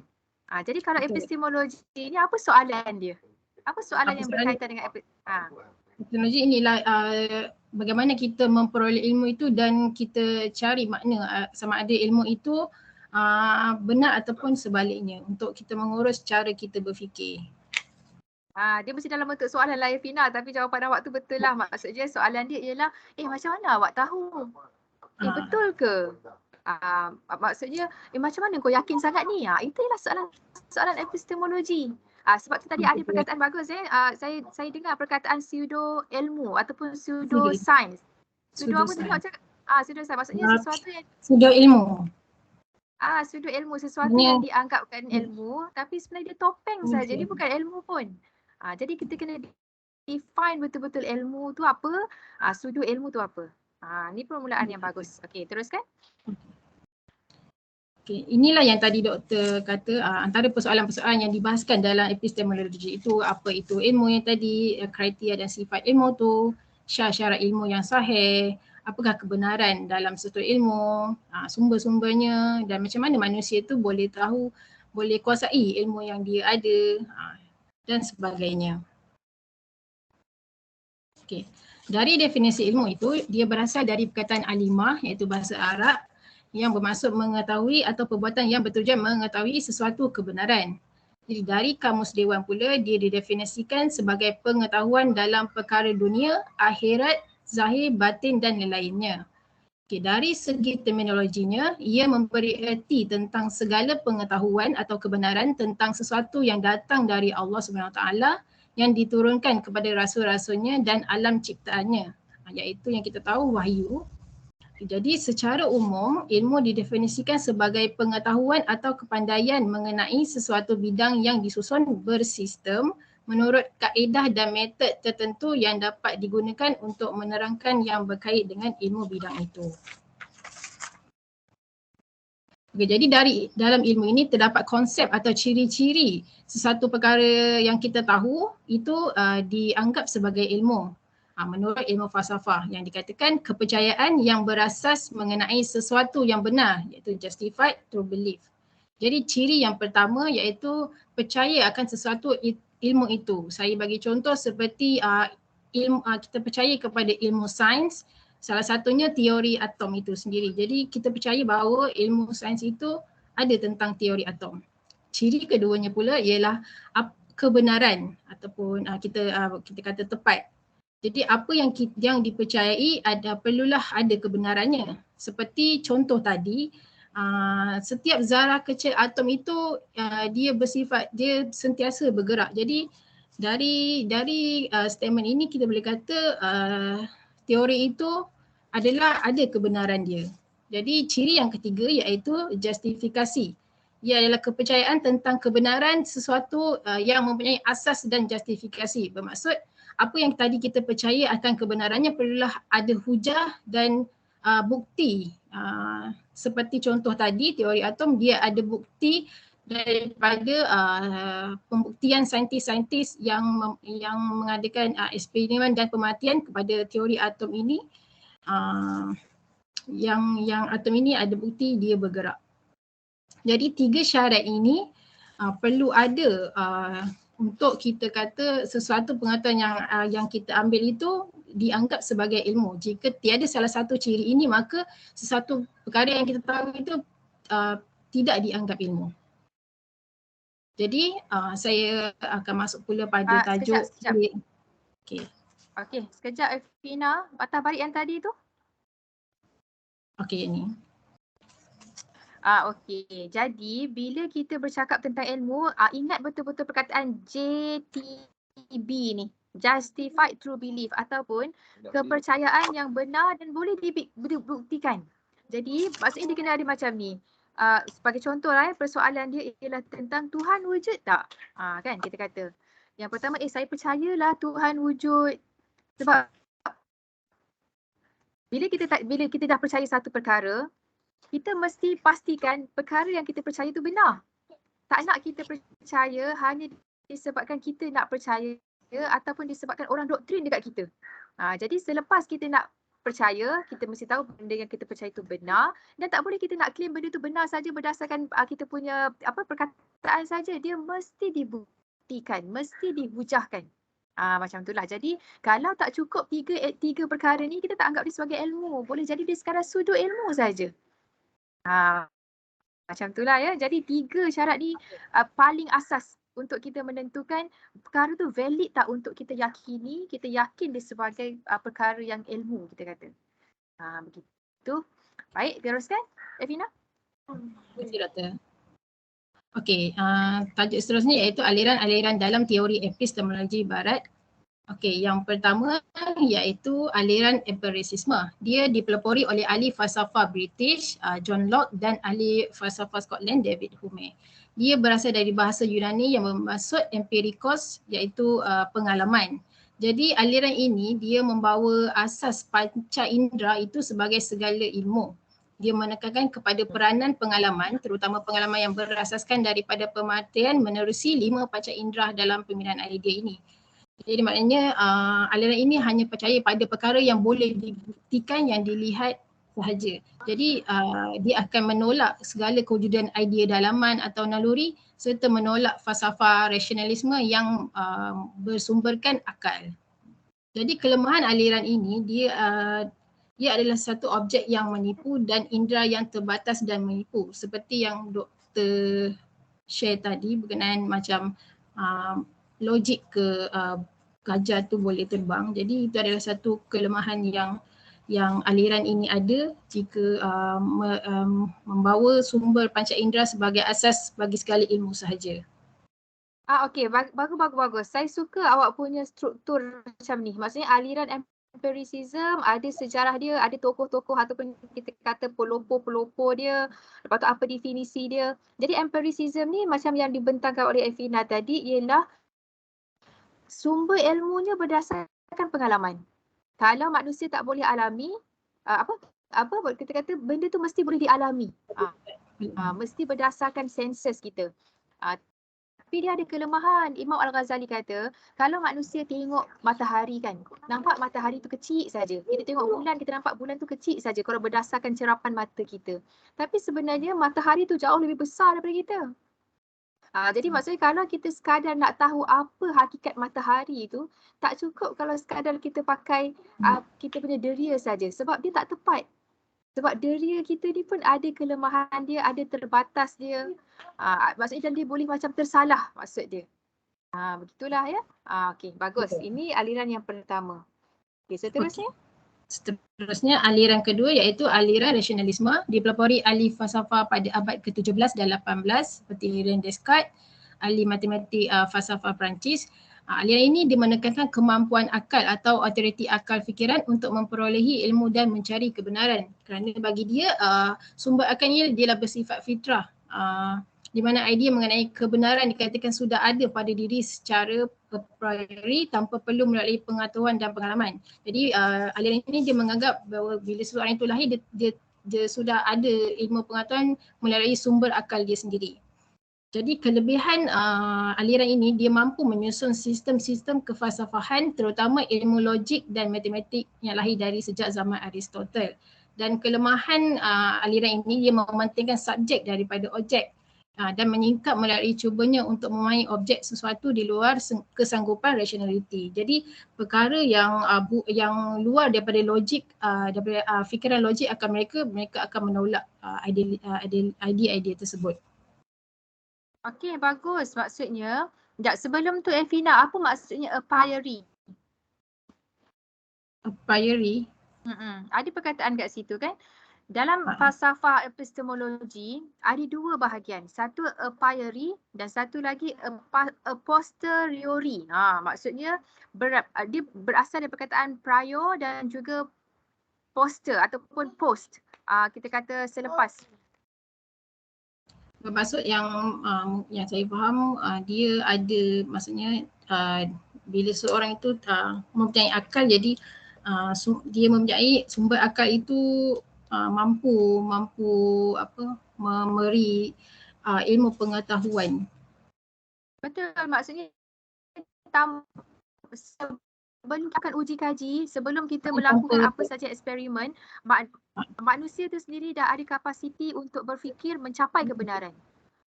Okey, dia betul-betul ekstrim terbalik daripada yang empiricism tadi tu. Okey. Yeah. Okay, contoh dia apa tu? Elvina bagi contoh sikit. Kalau tadi saya bagi contoh empiricism tu kita tengok matahari, kita ingatkan matahari tu kecil tapi sebenarnya matahari itu. Kalau rationalism ni apa yang contoh yang kita boleh nampak kelemahan rationalism ni? Boleh tak semua kebenaran tu kepala otak kita saja? Apa contoh kebenaran yang tak boleh pakai kepala otak kita? Mesti ada sumber yang lebih tinggi untuk kita jelaskan kebenaran tu. Macam mana doktor soalan dia? Dan apa contoh perkara yang tidak cukup untuk kita capai kebenaran hanya dengan pakai kepala otak kita saja. Rasional kita saja. Macam mana? Apa contoh perkara yang tak cukup? Maksudnya apa contoh perkara yang mesti sumber yang lebih tinggi? Faham ke tak faham tu Evina? Maksudnya kalau pakai kepala kita saja fikir macam mana pun, kita tak boleh nak capai. Apa contohnya? Macam alam kubur lah. Macam perkara yang sebenarnya orang fikir tak logik, tapi kalau kita ada kepercayaan dan keyakinan pada alam gaib tu sendiri. Maksudnya macam tu ke doktor? Okey. Bila Evina cakap pasal alam kubur kan, Nabi dia ajar kita, Nabi SAW dia ajar kita kalau kita nak uruskan jenazah, namanya pun jenazah manusia kan, kita kena urus dia dengan lembut. Kalau kita nak mandikan dia, kita nak bersihkan dia, kita kena tutup aurat dia. Jangan biarkan terdedah sebab roh tu pun sebenarnya rasa malu, rasa sakit bila badan digosok kuat-kuat macam tu kan. Jadi kalau orang yang dia pakai rasional saja, dia tak percaya pada benda ni.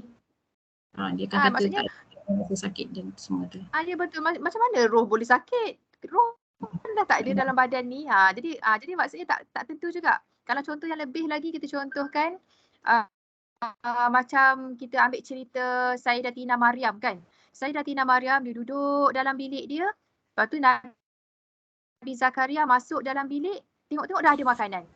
Tapi Sayyidatina Maryam ni tak pernah pun keluar daripada mihrab dia tu, daripada bilik dia tu. Jadi maksudnya macam mana kamu dapatkan makanan ni? Lepas tu Sayyidatina Maryam cakap apa? Memang datang daripada Allah. Jadi kalau orang yang pakai rasional, macam mana orang tu tak keluar pergi cari makanan, tiba-tiba makanan dah siap-siap ada. Jadi maksudnya ada keadaan menjangkaui keupayaan akal kita.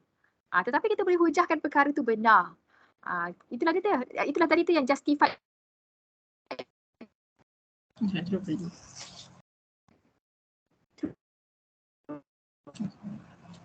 Belief tu. Jadi maksudnya selepas kita dah analisis empiricism dan juga rasional, kedua sumber wahyu. Tu yang kita ada kitab dalam dunia kita ni. Okey, baik, teruskan. Okey. Jadi seterusnya iaitu aliran intuisionisme. Itu dipelopori oleh Henry Bergson yang berbangsa Perancis. Jadi aliran ini sebenarnya dia berasaskan kepercayaan kepada ilham, sangka-sangka dalam hati, mimpi atau perkara yang melibatkan perkara gaib. Jadi dalam pola aliran ini dilihat hampir sama ataupun sebenarnya dia diambil idea penulisan dari Imam Al-Ghazali dalam aspek memperoleh ilmu dari jalan kasyaf.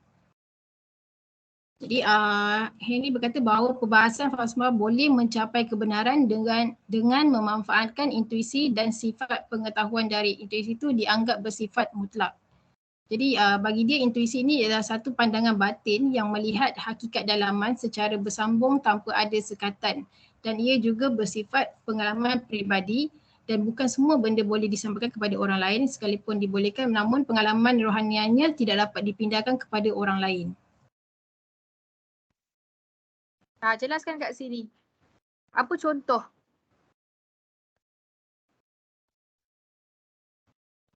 Intism tadi tu. Dari pengalaman mimpi itu sendiri. Intism. Okey. Dari ilham Sekejap, yang kita dapat. Okey, kat sini kita kena berhati-hati.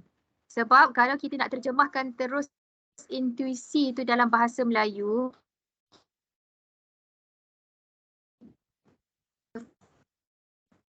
faham. Madam, suara madam tersekat-sekat. Sebagai sumber ilmu. Okey, kalau macam tu saya tutup ni Okey. Okey, tak apa, saya tutup kamera lah. Mudah-mudahan kita punya line okey. Okey, dengar baik-baik tau. Bila bercakap tentang intuitionism ni ataupun intuisi, kita kalau nak terjemahkan dia, kita faham dalam bahasa Melayu. Tapi ilham dari sudut pandangan ahli falsafah berbeza dengan ilham dari sudut agama Islam. Setakat tu okey? Jelas tak? Faham betul. Saya terpanggil untuk menjelaskan ni sebab nampak tak pelopor kepada aliran ini Henry Bergson, orang Jerman, orang Perancis. Tapi dia ambil Imam Al-Ghazali. Maksudnya apa? Takut ada percampuran kefahaman yang sebenar tu. Jadi dalam fahaman ahli falsafah, intuisi tu ialah ilham. Maksudnya dia tidak ada satu sumber yang jelas tapi terus masuk dalam ilham kita. Maksudnya terus hati tu menangkap kefahaman-kefahaman tertentu. Contoh yang paling lazim orang bagi contoh ialah kalau ada asap, dah dapat dah satu intuition, adalah api kat situ. Kalau kita macam masuk rumah, tiba-tiba macam kita rasa macam ada bau kan, bau masakan sedapnya kari contohnya kan. Kita dah macam terus macam ada ilham, ada orang masak kari ke kat sebelah. Maksudnya macam gitu. Tetapi dari sudut Islam, ilham ni ialah satu sumber ilmu yang bersifat tinggi juga. Dia macam ulama-ulama, bukan ulama lah, saya nak panggil yang lebih tinggi lagi lah daripada ulama. So, ulama kita pun sekarang ni macam-macam isu kan. Yang saya nak panggil sebagai wali lah. Wali-wali yang maksudnya Allah berikan dia karomah. Dia ada firasat-firasat yang benar. Tapi firasat-firasatnya itu adalah ilham, kasyaf yang Allah campakkan dalam hati dia. Dan lazimnya ilham yang Allah campakkan dalam hati para wali ini bukan untuk dikecoh-kecohkan kepada umum. Lebih kepada gerak hati dia, panduan untuk diri dia. Jadi kadang-kadang sesama wali ni bila dapat firasat-firasat, dia tak terus terima. Dia pun nak justify betul tak firasat tu benar. Takut-takut firasat yang sampai kepada dia tu disebabkan nafsu, disebabkan terlalu banyak berfikir tentang perkara tu. Jadi maksudnya semua orang ada kapasiti untuk mendapat ilham. Kalau mengikut Imam Al-Ghazali, semakin bersih hati itu, semakin mudah kita nak dapatkan gerak hati naluri yang benar ni ataupun ilham-ilham ni. Maksudnya apa tau? Maksudnya manusia ni ada cabang yang ketiga tentang saluran dia mendapat ilmu. Satu ialah melalui deria dia. Dua, melalui akal dia. Dan yang ketiga ialah melalui hati dia, melalui gerak hati, melalui hati yang bersih itu Tuhan bagi terus ilham-ilham yang baik pada diri dia. Tapi lazimnya ilham ni bukanlah untuk digeneralisasikan, disampaikan kepada orang. Lebih banyak ilham ni kalau Tuhan berikan kepada kita untuk hubungan personal kita dengan Tuhan. Semua orang ni saya yakin ada sentuhan-sentuhan ketuhanan yang Allah bagi pada dia. Tinggal lagi kita nak sedar ke tak sedar. Dan macam mana kita nak pastikan gerak hati kita tu benar? Tetaplah panduan dia ialah Quran dan juga sunnah ataupun melalui kitab-kitab dalam agama kita. Kalau dia bercanggahan dengan kitab tu, maka kita tahulah firasat kita ni mungkin dicampur oleh nafsu kita, emosi kita dan sebagainya. Okey, faham betul-betul nampak tu, saya suka bila Evina masa highlightkan ataupun boldkan bersifat pengalaman peribadi, bukan semua pun boleh disampaikan kepada orang. Macam tu. Okey? Clear Baik Doktor. Okay, clear. Okey, baik, teruskan. Jadi aliran yang terakhir iaitu aliran kritisma. Aliran ini sebenarnya satu aliran falsafah baru dari gabungan empirisisme dan rasionalisme. Jadi menekan segala berlaku pada proses pemahaman dan berakhir dengan akal. Jadi tiada yang hello? Dengar Dengar. okey ke? Teruskan Evina. Saya okey, saya dengar Evina jelas. Okay. Jadi tiada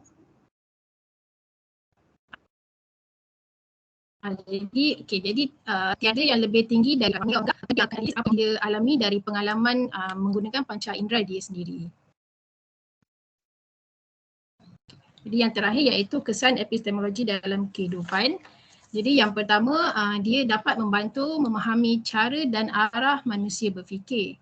Jadi dari segi ni antara cara dan sumber daripada cara kita memahami berfikir itu kita dapat mengubah cara dan sumber jalur pemikiran seseorang itu sendiri. Yang kedua iaitu dia dapat mendorong manusia untuk sentiasa berfikir dan menciptakan sesuatu yang baru. Okey, satu perkara yang baru yang boleh kita nampak dari perkembangan kemajuan sains dan teknologi pada masa ke semasa. Dan yang ketiga iaitu mempengaruhi peradaban manusia. Jadi kita tahu epistemologi ni membicarakan tentang tentang ilmu pengetahuan dan kebenaran. Jadi dia berkait rapat dengan peradaban kerana ia dibentuk daripada ilmu pengetahuan sesuatu tamadun itu. Jadi pengaruh ilmu pengetahuan ini dapat memberi impak dari segi kemajuan ataupun sesuatu kemunduran tamadun itu. Jadi yang keempat iaitu kita perlu mengetahui yang ada perkara objek yang kurang bermanfaat dan memberi mudarat adalah lebih besar sehingga kita tidak perlu pun tahu tentang perkara itu meskipun mungkin kita mengetahuinya. Jadi saya akan serahkan kepada rakan saya yang seterusnya, Nur Atika, untuk membentangkan tajuk beliau.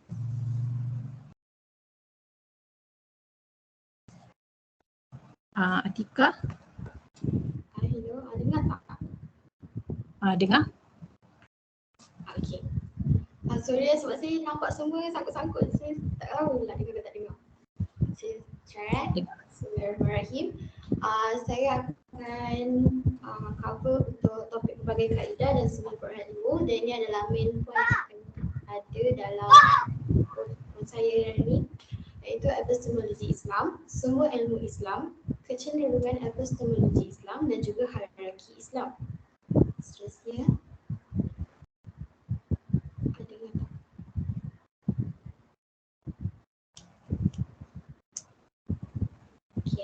Okey.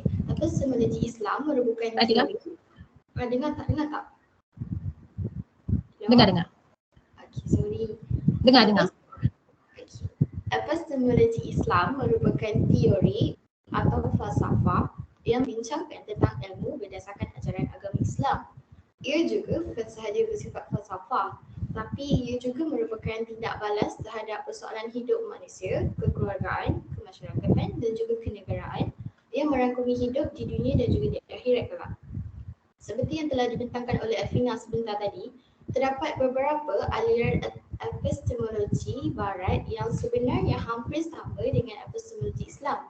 Tapi sebenarnya epistemologi Islam ni dia ada identiti dan juga sifat dia sendiri sebab ianya berdiri atas kerangka wahyu dari Allah, dan disebabkan itu jugalah telah memberikan kita satu kaedah yang kukuh dan juga konsisten untuk kita dapatkan ilmu dan juga untuk kita nilaikan sesuatu pernyataan itu sama ada ianya betul ataupun salah. Dengan epistemologi Islam ni jugalah dapat memandu kita manusia ni untuk mendapatkan ilmu dan juga untuk menambahkan lagi keyakinan kita yang sebenarnya manusia ni boleh je capai kebenaran, tapi kenalah ikut menerusi sumber dan juga kaedah yang betul yang telah ditunjukkan oleh Rasulullah SAW. Seterusnya,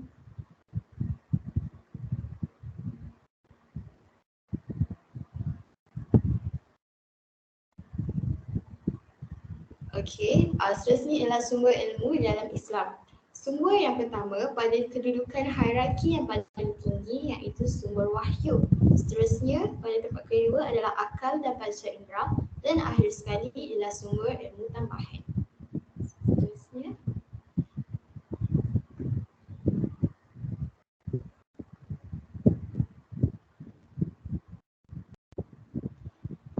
sumber ilmu yang pertama iaitu wahyu. Maksud wahyu dari segi bahasa adalah pemberitahuan mengenai sesuatu secara sengaja dan rahsia sama ada melalui isyarat, tulisan, utusan dan mahupun ilham.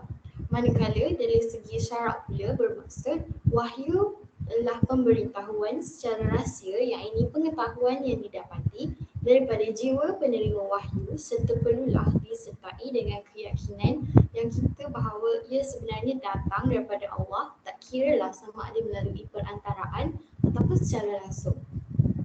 Al-Quran itu adalah wahyu dari Allah yang merupakan sumber yang pertama dan menjadi petunjuk dan pembeza antara yang hak dan batil, kerana Allah sebagai Tuhan kita yang merupakan sumber untuk kebesaran yang hakiki. Jadi sebab itulah sumber wahyu ini adalah sumber yang tepat dan kita ni sebagai orang Islam perlulah yakin kerana ia adalah bersumberkan daripada Allah. Seterusnya.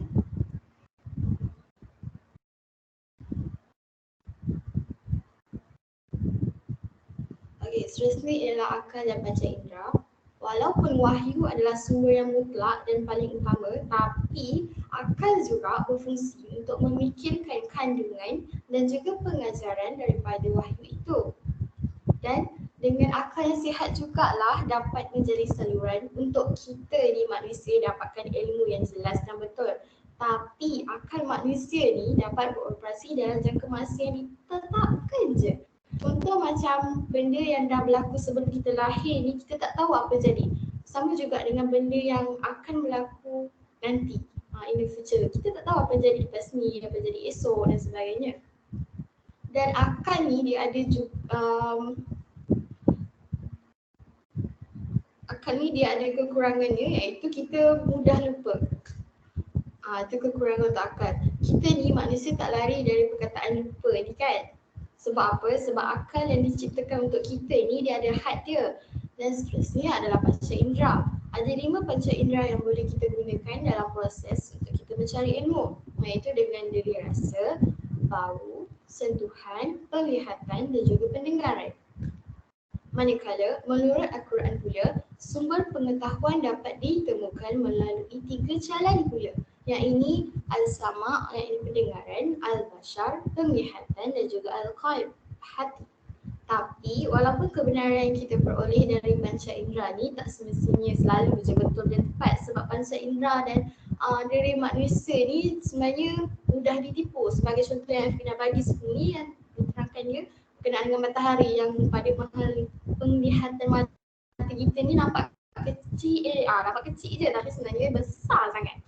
Selain daripada itu, dari manusia ni juga sebenarnya tak dapat nak tangkap penglihatan dan juga pendengaran sesuatu objek yang tu bila kita terlampau laju atau terlampau perlahan. Laju sangat pun tak boleh, perlahan sangat pun tak boleh. Sebagai contoh yang telah dinyatakan di dalam Al-Quran, yang bumi ni sebenarnya berputar, tapi kita ni manusia hidup dekat atas muka bumi ni, kita tak rasa pun yang bumi tu tengah berputar. Tak ada pun tiba-tiba bumi tengah berputar, kita bergerak ke terjatuh, tak ada.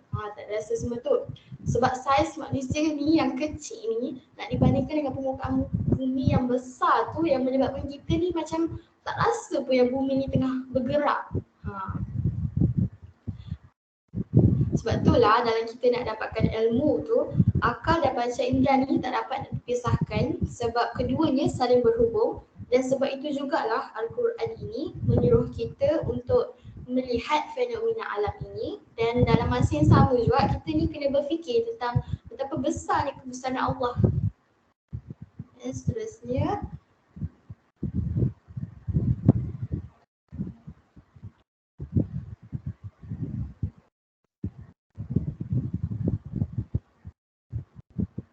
seterusnya adalah sumber yang terakhir, iaitu sumber ilmu tambahan.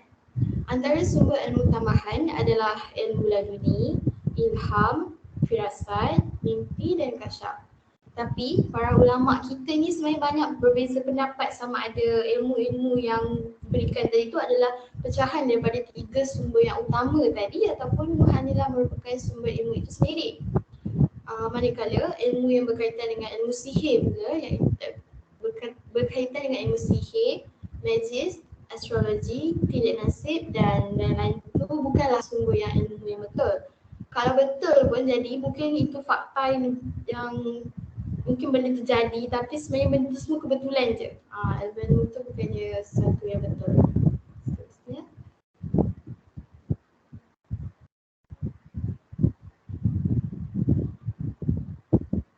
Seterusnya berkaitan dengan kecenderungan epistemologi dalam Islam. Ada 3 kecenderungan iaitu bayani, irfani dan juga burhani. Yang pertama adalah epistemologi bayani, iaitu ia beranggapan yang sumber ilmu adalah dalam bentuk teks atau fahaman teks. Seterusnya epistemologi irfani pula yang beranggapan yang sumber ilmu pengetahuan itu adalah ilmu ilham melalui metod kasyaf. Dan akhir sekali ialah epistemologi burhani yang berpendapat bahawa sumber pengetahuan itu adalah melalui akal. Menurut Ibnu Khaldun juga ada menyebut ini sebagai knowledge by intellect ataupun al-ulum al-aqliyah. Epistemologi burhani ini juga dapat disebut sebagai epistemologi falsafah kerana ia merujuk kepada tradisi intelektual Yunani. Dan seterusnya.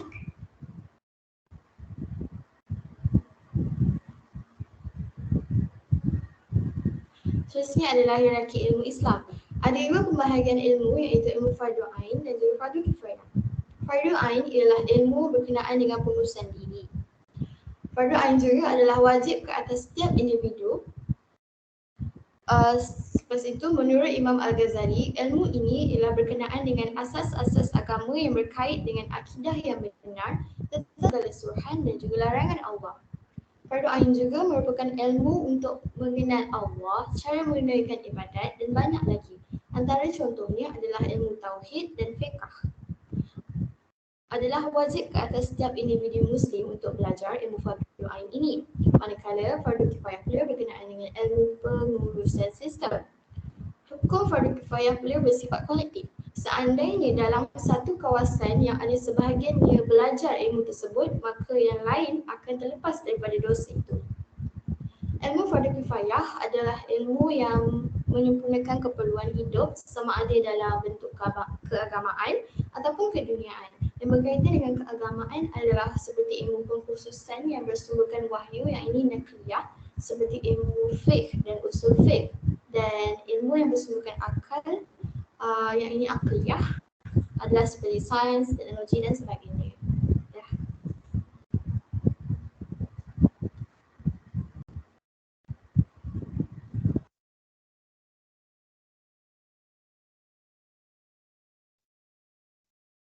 Okey, seterusnya kita ke teori kebenaran. Sebelum tu saya nak minta maaf sebab tak boleh nak on camera sebab line saya tak stable. Okey, kita teruskan dengan teori kebenaran. Okey, kebenaran menurut falsafah dan agama. Boleh dengar saya tak? Hello? Boleh. Boleh. Okey, thank you. Okey, kebenaran menurut falsafah dan agama. Dari segi agama, nanti kita kongsikan. Okey, dari segi falsafah, kita ada teori koresponden atau kesepadanan, teori koherensi atau konsistensi dan juga kita ada teori pragmatik. So, kita go through satu-satulah. Next. Okey, teori kebenaran korespondensi atau kesepadanan. Kebenaran adalah kesesuaian atau sepadan antara penyataan iaitu idea dan juga hakikat. Okey, benda tu sepadan. Maka kita terima dia sebagai satu ilmu melalui teori korespondensi atau kesepadanan. Benar atau salah terletak pada kesesuaian antara subjek, apa yang diketahui dan objek, hakikat sesuatu perkara. So dia ada kesepadanan lah. Maka itu kita buktikan kebenarannya sebagai ilmu. Bermakna suatu penyataan adalah benar jika isi kandungan pengetahuan bersesuaian dengan objek. Misalnya, hari ini hujan dan bila kita lihat di luar jendela, hujan pun turun. So, itu adalah kesepadanan antara subjek dan objek, antara apa yang kita tahu dan hakikat yang berlaku. So, dia bergantung kepada 5 unsur yang dipenuhi, iaitu pernyataan, kesesuaian, situasi, kenyataan dan keputusan. Kelemahan teori ini adalah contohnya bagaimana kita boleh membuat perbandingan antara idea dengan teori jika kita tidak berhadapan dengan realiti ataupun realiti tersebut tidak jelas. Contohnya alam kubur. Okey, kan dia kata untuk kita sampai kepada satu ilmu melalui teori ini, dia perlu sepadan kan? So, dia mesti sama dengan hakikat. Tapi kelemahan dia, bagaimana kita nak pastikan hakikat sesuatu perkara yang kita tak dapat capai? Contohnya alam kubur tadi. Macam mana kita nak pastikan alam kubur itu memang ada? So, itulah kelemahan teori ini. Next.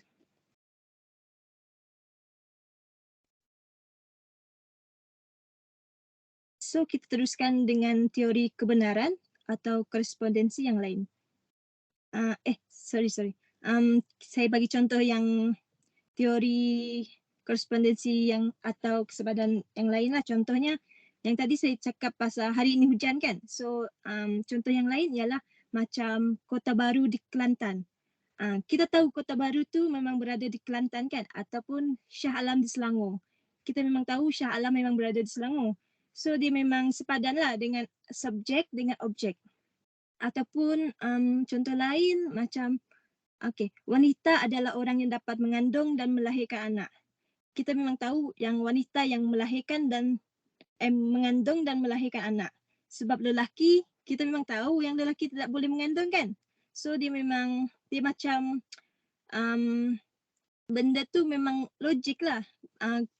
Kita memang tahu, memang benar wanita itu yang mengandung, bukan lelaki yang mengandung. Okay, next.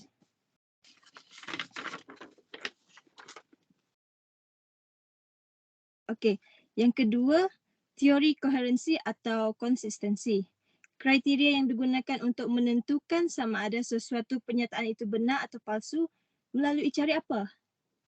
Pertama, hubung kaitkan pernyataan dengan pernyataan lain. Cari hubungan antara satu ayat dengan lain. Lihat konsisten atau sebaliknya. Barulah kita dapat pastikan konsisten itu benar, tidak konsisten itu tidak benar. So kita tengok contoh kita nak hubung kaitkan pernyataan satu dengan yang lain. Okey, pernyataan satu, John adalah pembunuh si mati. Pernyataan dua, cap jari John terdapat di senjata. Pernyataan tiga, John dilihat oleh saksi sebagai orang terakhir keluar dari tempat kejadian. So, tiga perkara ini dia konsisten. Kita boleh dapatkan kebenaran atau sesuatu ilmu melalui teori ini. Kenyataan adalah konsisten dan tiada pencanggahan antara satu ayat lain, maka John adalah pembunuhnya. Kita nampak ketiga-tiga pernyataan ini adalah konsisten. Next.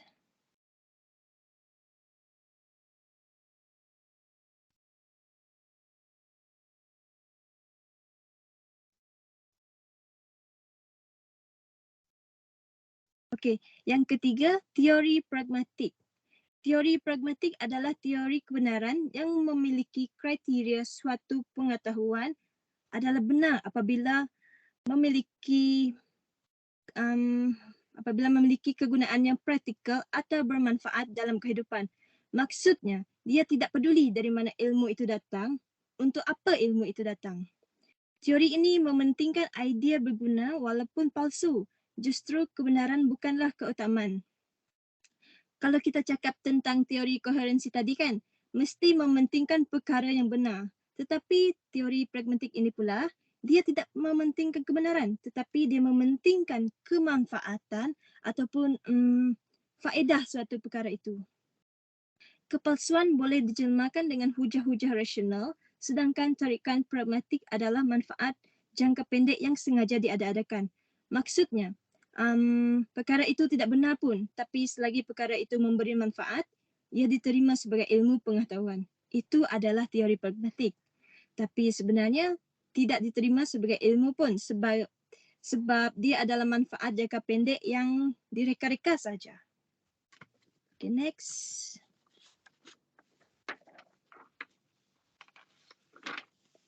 Okay, yang ni sambungan teori pragmatik.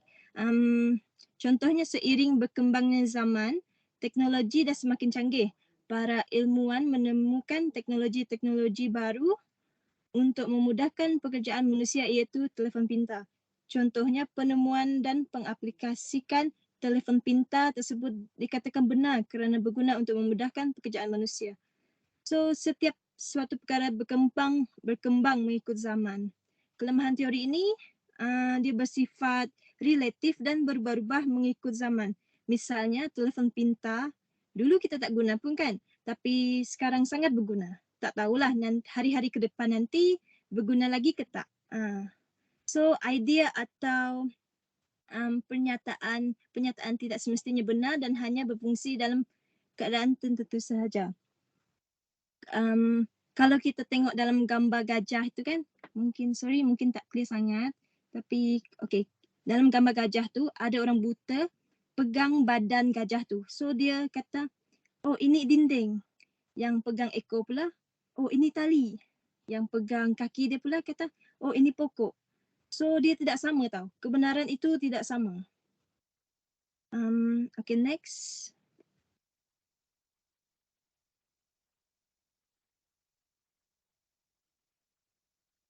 Okey, seterusnya kebenaran menurut agama dan tradisi. Tadi menurut falsafah ada teori-teorinya. Ini pula menurut agama dan tradisi. Okey, menurut teori agama, kebenaran mutlak yang bersumberkan dari Tuhan dan dihayati dengan keimanan dan kepercayaan. So apa saja yang datang dari Tuhan, kita hayati dengan kepercayaan kita, keimanan kita. Itu adalah suatu perkara yang benar. Itu dalam agama. Menurut teori tradisi pula, manusia mempunyai tanggungjawab sepanjang hayatnya untuk melaksanakan, maka usaha keilmuan adalah jelas dilakukan atau diusahakan sepanjang hayat. Daripada teori tradisi, ilmu itu ataupun kebenaran itu adalah perkara dilakukan sepanjang hayat kebenarannya. Itu adalah melibatkan tanggungjawab manusia. So kesinambungan tradisi ilmu dengan mengetahui khazanah ilmu generasi macam kita nak tahu satu-satu perkara itu kebenarannya adalah dengan melihat sejarah terdahulu. Melalui teori tradisi ini itulah yang kita anggap sebagai ilmu pengetahuan dan perkara yang bermanfaat kepada kita. So macam mana kita nak bezakan teori-teori tersebut adalah perbezaannya adalah dari aspek pembuktian kebenaran. Saya rumuskan, okey, teori koherensi tadi kita menilai sesuatu sama ada konsisten atau tidak. So hanya yang konsisten saja yang dianggap benar. Teori korespondensi pula yang mementingkan keselarasan antara penyataan dan fakta. Teori pragmatik pula, pernyataan dianggap benar jika memberi manfaat. Even dia pernyataan itu palsu, tapi as long as dia memberi manfaat, ia dianggap benar. So, okay, that's it.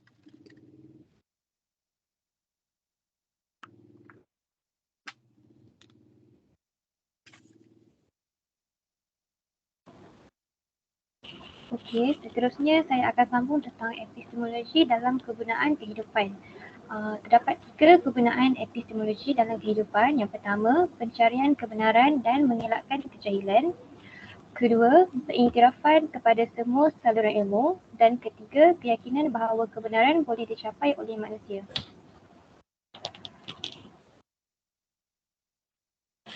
Kegunaan epistemologi yang pertama ialah pencarian kebenaran dan mengelakkan kejahilan. Kebenaran amat penting dalam kehidupan kita dan kebenaran sebagai asas pembangunan tamadun adil dan sejahtera. Dengan adanya dengan kebenaran yang kita ada, kita dapat terlepas daripada kekungan kejahilan dan belenggu keraguan. Seterusnya, dengan adanya kebenaran, Ia juga dapat mengelakkan diri daripada terpaksa mengikut membuta tulis atas penyampaian seseorang. Dengan adanya ilmu dan kebenaran dan keyakinan yang kita ada, kita tak adalah macam apa orang tu cakap kita percaya bulat-bulat sebab kita tak ada kebenaran, tak ada ilmu tentang sesuatu itu. Kemudian, epistemologi Islam meletakkan asas yang kukuh untuk manusia mencapai kebenaran mutlak. Ia juga membantu manusia menentukan cara dan arah berfikir sama ada secara induktif dan secara induktif ataupun deduktif. Okey, dengan adanya cara dan arah berfikir yang betul, ianya dapat membantu kita mencari kebenaran untuk menolak sesuatu perkara yang palsu. Kemudian setelah kita mendapat kebenaran dan menolak sesuatu yang palsu, ianya akan membuatkan kita mencapai kebahagiaan tertinggi di mana hati kita berasa tenang, tidak berbolak-balik dan tak ada rasa keliru lagi. Dan seterusnya dia akan membuatkan kita memboleh manusia mencapai ilmu makrifat dan beroleh kecintaan Allah SWT. Dan yang paling utama ialah kebenaran yang paling utama yang perlu diyakini adalah tentang kewujudan Allah SWT sebagai pencipta kita sendiri. Sebagai umat Islam kita perlu yakin dan kita perlu ingat tentang kewujudan Allah SWT. Okey, seterusnya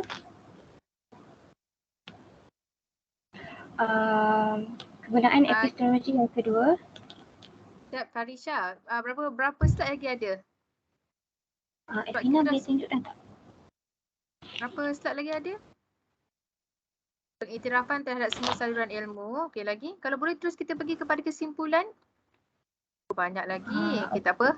Slide seterusnya 34 cerita pasal apa?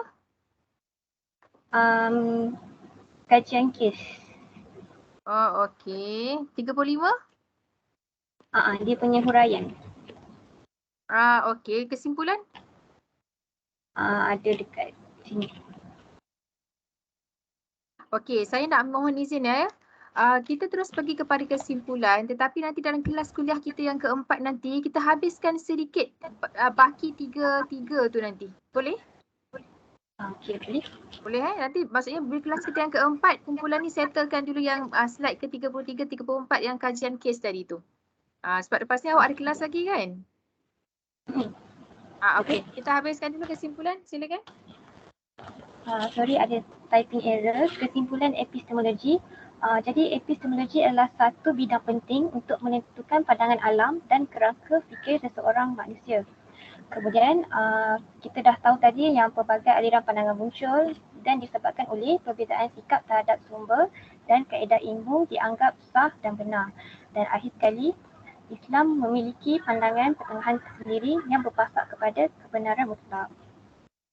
Jadi kesimpulannya, epistemologi ini menerangkan tentang kebenaran, keyakinan terhadap ilmu yang ada, dan kita tadi pun telah dengar tentang epistemologi Islam dan juga epistemologi Barat yang ada perbezaannya, yang mereka punya perbezaannya adalah terhadap sikap mereka, apa yang mereka fikir terhadap kewujudan itu semua, keyakinan mereka dan juga apa yang mereka menerima apa yang dah dicakapkan dalam falsafah sebelum ini. Okey, baik. Terima kasih kepada kumpulan yang membentangkan epistemologi. Saya kira pembentangan yang baiklah. Penghuraiannya baik. Kita nampak ahli kumpulannya macam menguasai perbincangan. Mungkin agak tajuk ni lebih mudah sikit berbanding dengan metafizik. Dan slide-nya pun kita nampak preparation mereka bagus ya. Okey, cumanya saya minta maaf sebab saya terpaksa potong bahagian kajian kes tu. Jadi untuk kelas kita hari ini, saya nak menyimpulkan bahawa apa sahaja kepercayaan kita terhadap kewujudan ini mesti dilandaskan kepada ilmu. Dan tentang persoalan kewujudan kita tak boleh gamble. Nak wujud-wujudlah, tak nak wujud sudah tak boleh. Sebab persoalan kewujudan kita di alam dunia ni ada kaitannya dengan kehidupan kita di alam akhirat nanti. Apa yang kita buat kat dunia ni ada natijah dan sambungannya dekat alam akhirat. Sebab tu persoalan-persoalan ni tak boleh kita anggap macam sekadar ilmu untuk kita jawab periksa. Dia lebih kepada memandu kita tentang kehidupan kita di dunia sebagai persiapan nak masuk ke alam akhirat. Jadi terima kasih rakyat belajar, tahniah. Nanti saya akan bagi soalan kefahaman dekat YouFuture. Tolong mohon jawab walaupun macam mungkin dah agak backdated dan sebagainya. Tolong mohon jawab juga. Jadi sampai sini tutup majlis dengan tasbih kafarah dan juga suratul Asr. Subhanakallahumma wa bihamdika asyhadu an la ilaha illa anta astaghfiruka wa atubu ilaik.